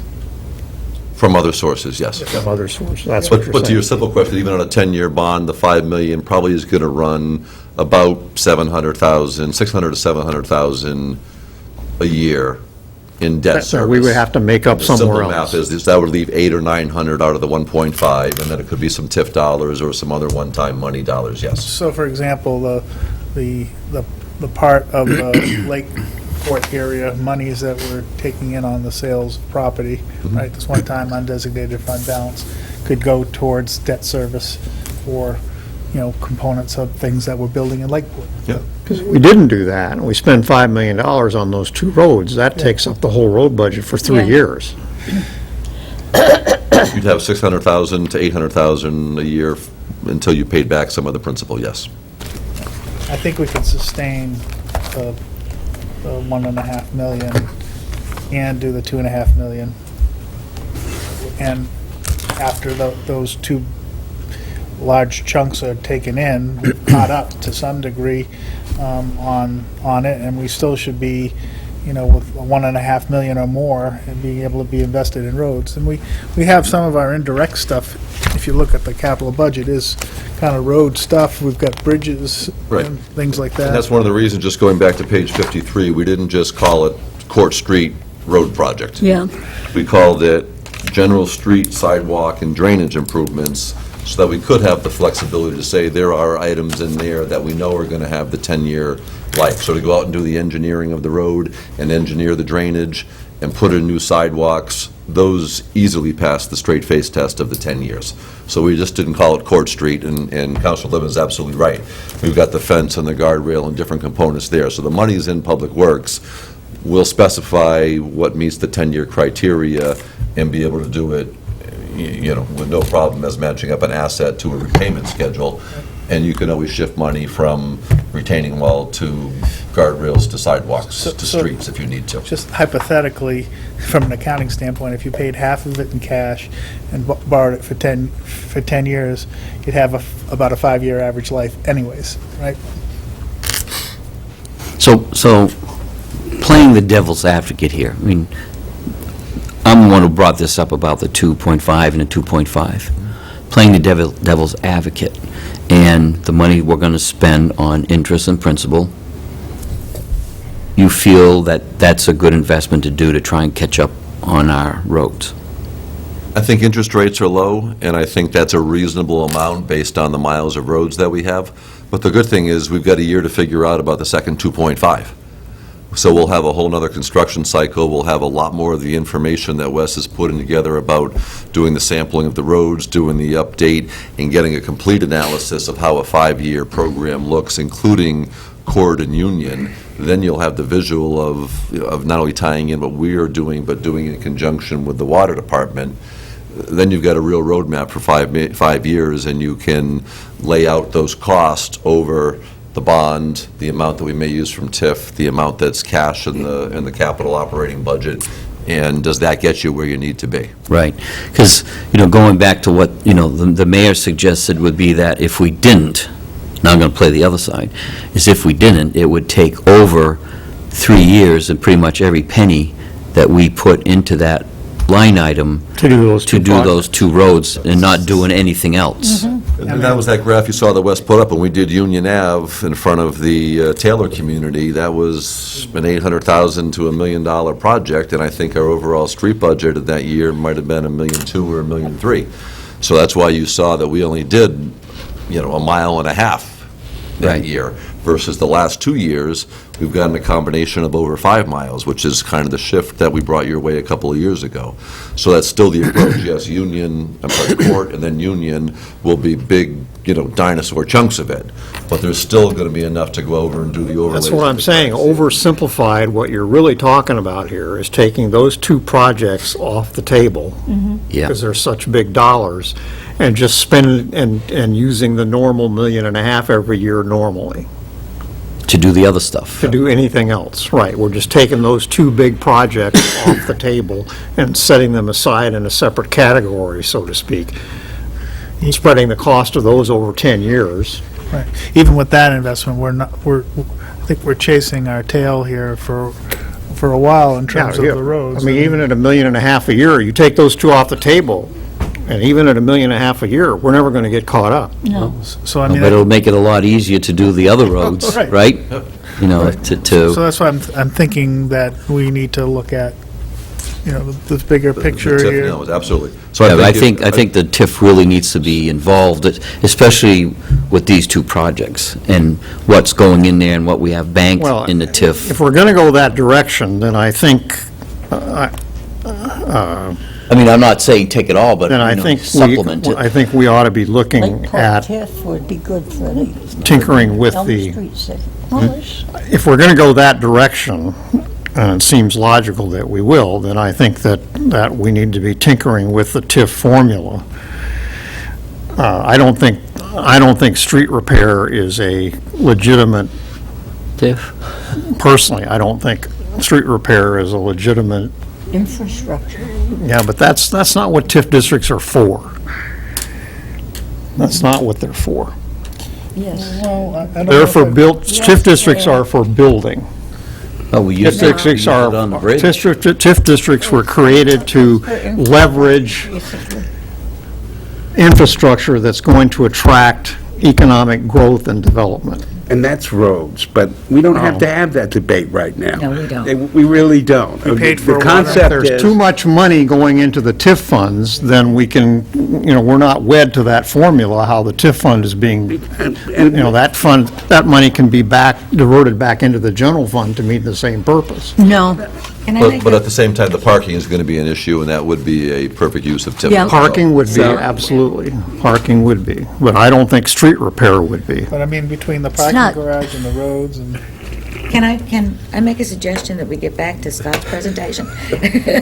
good Well, it idea. is part of the presentation. All I want to know is that what you're contemplating, and what the proposal is now, is that whatever bond it is, 2 million, 2.5 million, whatever bond it is, that would be an investment that would cover for the coming year, at least the engineering aspects of what we're going to do on Court Street and what we're going to do on Union Avenue, so that we'll have a firm handle on that, and we can make decisions next fiscal year with respect to what work we're actually going to do and whether we're going to get another bond. Have I got that right? No. Yes. I don't think. I Well, think you- we're looking to spend some money and I make love the yes roads, and no. make the roads better right away. I mean, I think we don't want to borrow $2.5 million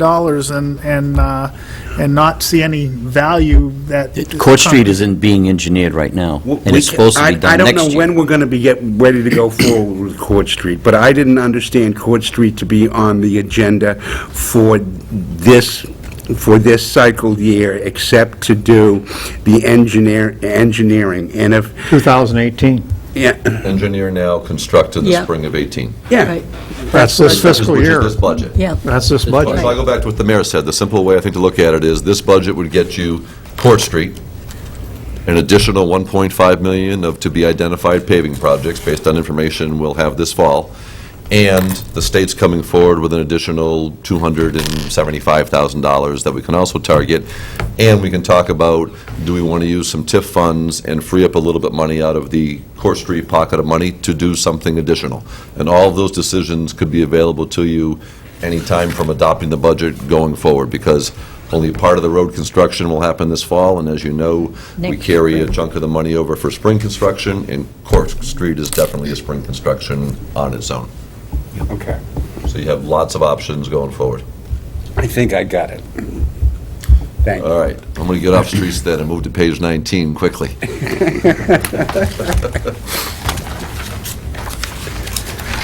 The changes, if you look at the bottom on this is also administration, we call it non-departmental. The only item that's changed here is in the middle of the page, the contingency line item.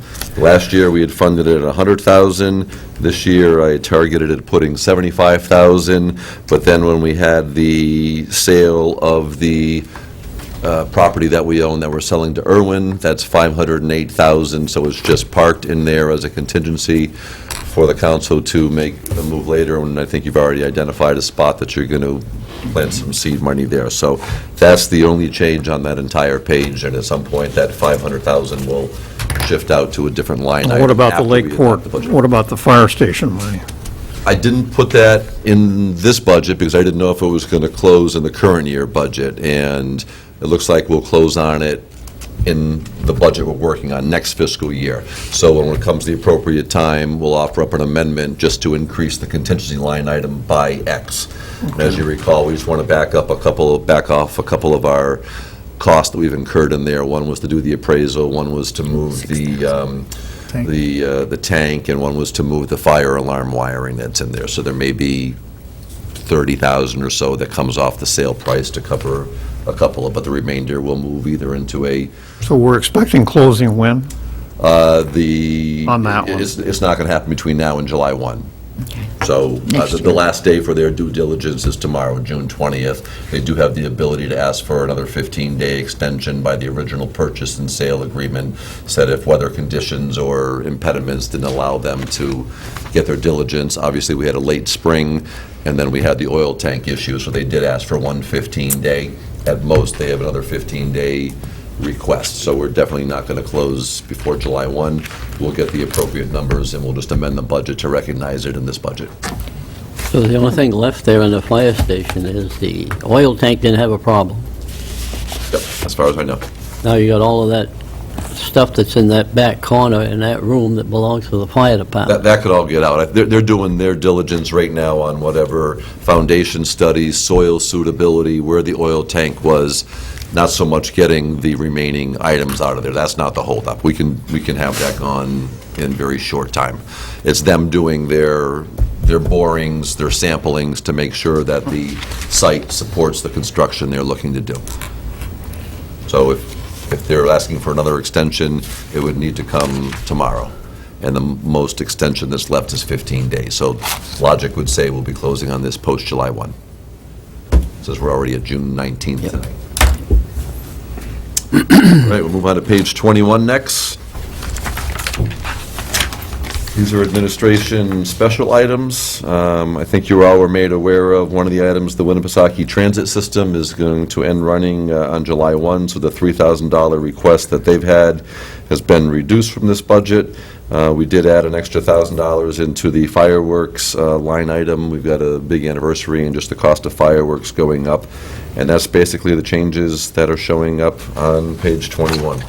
On the, where is it? I lost it. $2,500 for Lake Opeechee preservation. We haven't been funding that because the money we've been putting aside has gone into the general milfoil account. But this is asking specifically for the Opeechee. They've asked for several years now, and I think the last year it actually got funded. If you look back, all the way on the left was 12-13. Yeah. So basically, we need to leave that column in until that last remaining funding item falls off, which would be in next year's budget. That column will go away. But since my time here, we funded, or maybe since the first year I've been here, we funded all the milfoil under one general item. Right. And when they've had requests to do it, they've requested money out of the general milfoil. So this will just disappear next year? That's the last year was funded, so that should fall off next year. We will jump all the way to page 67, which should be the legal budget.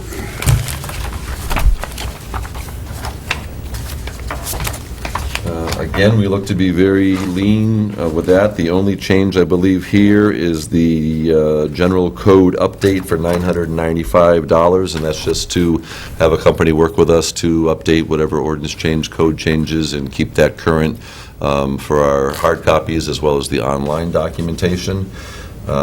We reduced the negotiator item a few years ago. Both Paula and I are handling labor negotiations in-house now rather than going to outside counsel. We do still spend a little bit of money if we need someone to just review final language and that type of stuff. But all negotiations are handled in-house, and we're really, we're very, very lean in the legal department. Moving on to page 104. The records and city clerk budget.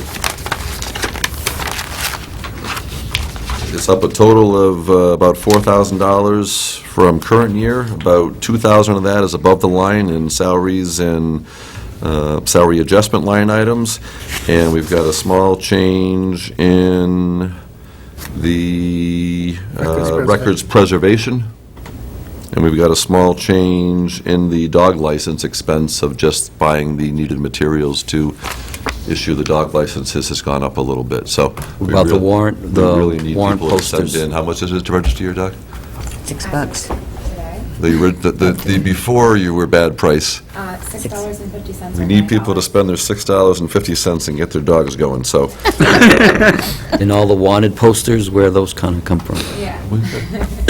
There'd be a lot of wanted posters if you looked at the number of dogs. I saw were that. on I saw warrant. $763. So anyway, no real changes to the clerk's budget other than those couple of items there. Can I ask a question about that?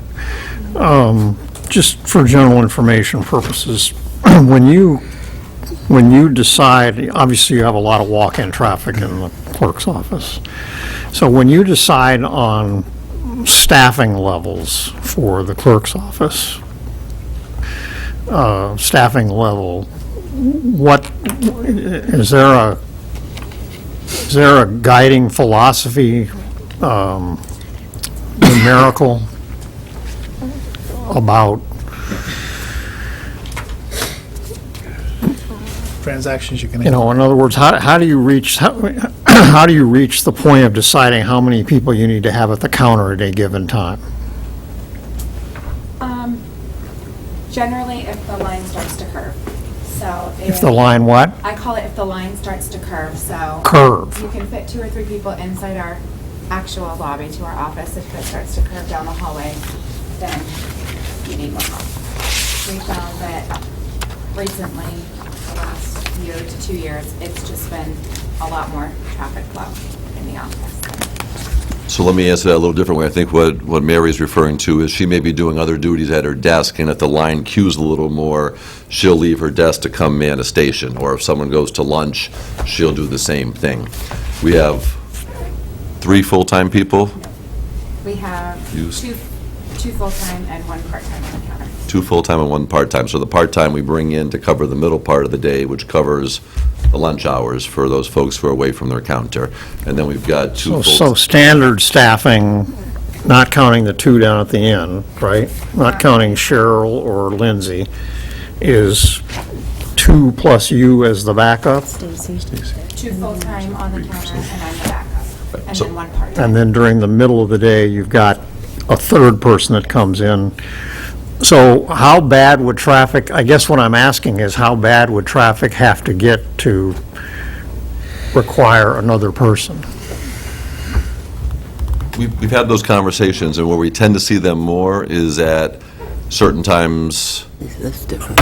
of the day or the month, depending on how people are registering vehicles. And you'll see the last day or 2 of the month, or for those who missed it, they're coming in on June 2nd, the first business day. So those days tend to be higher volume because for those people who waited last minute for doing it.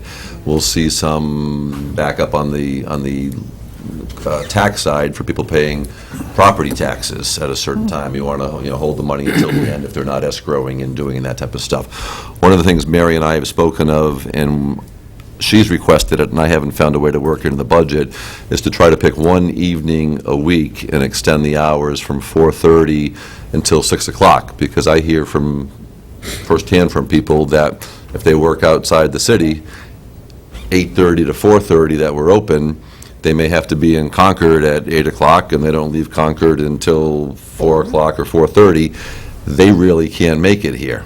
So trying maybe to, and not cut the other daytime hours. There are some communities who do one night during the week, and then Friday is a half-day, and they close at, noontime. We're not necessarily talking about that, although I know that would go over very well if we did half-days Friday.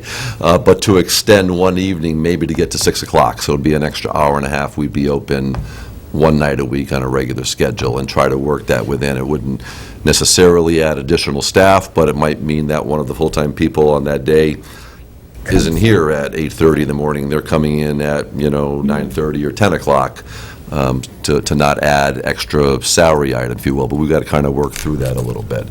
But we are very cognizant of customer service, and we do more and more online right now, so people can do a lot of it online if they choose to, registering the vehicles and getting notifications and doing stuff. If people could come in and register their cars in the middle of the month, that could help a little bit. I don't have an agenda in asking the question, I'm just curious. Give them incentive to do so. I'm assuming at a grocery store or something, there's a, the company has a line that if so many people are in line, another register opens or whatever, that sort of thing. We only They have must so many computers that are linked to DMV, and somebody needs to be certified. Okay, I'm sorry, they all are, but we only got a certain number of people who are. Yeah. You have to be certified through the state to process motor vehicle transfer. And how many workstations do you have that are fully wired? We have 4 workstations. 4 workstations. Including my desk, where we can process motor vehicle registrations, so. Okay. Sorry. And the last page I'll ask you to turn to is page 108, which is the elections budget. And you'll see this is down by about $7,000, and that's just a product of having one less election scheduled in the fiscal year that we're for. So we had a primary this year and a state primary, right? We had a state primary last fall, which was this fiscal year, and we had a presidential primary this year. So we've got one less election with no presidential primary this year. Is the special election going to be in September rather than November? So the way it will work now, my understanding from the Secretary of State's office is because there was only one candidate for each political Yeah. party, that We there will don't be have- only one election. There will not be a primary, so September 12th, I believe it is our election. No need for a primary. No primary election, it'll just be the straight-out state election. Why can't it be when you have the city election? Because there's generally a primary with a state So that's election, 2 so they're elections in fallback 2 date. months. Wait a minute, say that again now? Well, we have an election in November for... But we could have a city election primary in September as well. We could, There's. that's right, we could have We'll a, have a primary and an election. We don't need a primary, do we? Well, we For will state for rep? For the city. state rep, we don't, but the fallback date on that, because there isn't a need for a primary, the general will be held in September. So we have to have a state primary in It September? won't be a primary, they'll be running it as a regular election, but it'll be with our primary in September. so they're not going to have a It'll be on November, September 12th. they're not going to have a November No. election for the state rep. They're only going to do the state rep in September, along with whatever primaries are going on here for city council. Correct. So the actual election for state rep is not going to be November 12th, it's going to be September. Seems strange. They're having When the it's a special state election, senator it's in way- Manchester on July 25th, so if you think ours is strange, that one They is. have 9 special elections in Manchester this year. Oh, my God. I have a question or a comment here that I'm not taking a position on, but just raising it from looking at, where, for example, I think I saw some towns that are larger than us population-wise, don't have a polling station in every ward. And I know we've been having Yeah. a challenge in, filling out all the roles. Is that something, not necessarily in this budget, but going forward, looking at as to whether it makes sense to relook at that model of how we're doing it for purposes of cost issues of I just want to running? make sure I'm understanding your question clearly. Yep. You're asking if we can decrease the number of polling locations? In other words, I saw, for example, I think Bedford, New Hampshire has one polling station for the entire That's a town. town, though. But that's the problem with that is that we as a city are broken up into voting precincts. Okay. By the census, which then the state uses to break us up into wards, which we have also adopted into our charter, that we will be 6 wards. Yeah. With that, the state constitution says that the voters of a town or ward will vote within that town or ward. Okay. So at this point in time, unless we want to decrease the number of wards within the No. city, which I don't think is a wise choice, we are compelled to vote within our wards. Okay. So we have to continue with 6 locations. Thank you, Mary. But we did look into it. And the question did come up from the schools about the concern of having the public open and people being able to walk in off the street and be potentially carrying firearms if they choose to in school. And, the answer is the 6 wards need to vote within the ward, and you've got to find a building that's got the appropriate size and appropriate parking. And we have hired the police officer for several years now in the schools that we do vote at. But unless the schools chose to close, we've kind of looked at it, and we don't have alternative locations to say that if we didn't vote at the middle school, we could go here, or if we didn't vote at Woodland Heights, we could vote here. So that we're doing the best we can. Is that We could state use- law or city ordinance? We could move Ward 3 to the fire station now, couldn't we? No, No? there's not adequate parking. There needs to be a minimum of 150 designated parking And spaces. if they had a call and had to go out that And there track. are not 150 I dedicated asked parking again, spaces. is it Within part so many state feet law of or the doorway, city parking ordinance? spaces. I think it's state law, you've got to State vote law. within the ward. Okay. Yeah. Never mind, I didn't ask the question. So say that again? So for ADA compliance, the facility has to have 150 dedicated parking spaces. Do you think that, well, okay. And during presidential elections, where it's the largest concern for that, we do have locations have staff and faculty park in different location areas so that we can accommodate voters. So every town voting place has to have 150 parking spaces? Technically, yes. Designated for I voting. bet do money they? they don't. Yeah, I bet money they don't. Memorial And we Park. do get inspected by the Attorney General's office at every election, and we've been fortunate not to have any issues. Well, a lesson in election laws, thank you. You're welcome. Well, Where are there 150 parking spaces at the county complex? We're not at the county complex any longer. What's the nursing home? Well, there's not 150 parking spaces at the Bean Center. 183 at the beginning. Are there really? Including Gee, I the was dirt just spaces. there. I thought it was small. Memorial Park. Mary's got this all hasn't down, got we can move on. You've opened a can of worms. here. No, I Mayor, didn't. I you've said- opened the I withdrew my question. I withdrew my Obviously, the question. mayor didn't withdraw his second.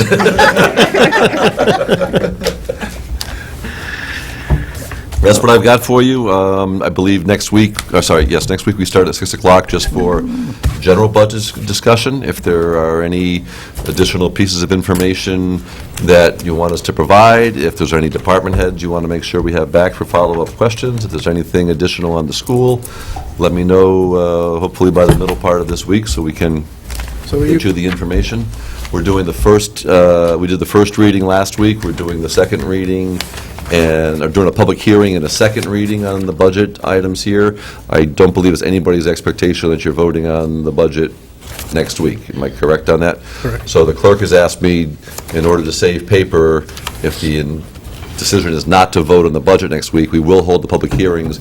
We're not going to print all of those budget resolutions and fill your packets with something that we're not going to do. You've still got them. At the earliest, it would be You still July have them, 12th. plus they're Yes, gotta be in your- at the latest, July 26th. Will we, Second reading, remember, we don't have to go through it. We can waive the first reading of the, whatever it is we do. We don't have to go through it Read line by by title line. only. July 10th and July 24th. I'm sorry, 10th. will we get a carry forwards update and, Before that? It's usually afterwards. That'll be on your agenda for Monday night. okay, Oh, and good. will we also, the reserve fund, we have the language for that? For the education and stabilization, that's on Monday night's agenda as well. And with that, rather than us transferring money, the school has brought over $100,000 that they're going to capture before it rolls into fund balance, so that will be the seed money to establish the account. Usually we transfer $1 from somewhere, but the school is capturing $100,000, and that will be transferred in once it's set up. And they had talked about a number of, that up to 200-something thousand, is that, and there's new news on that, or?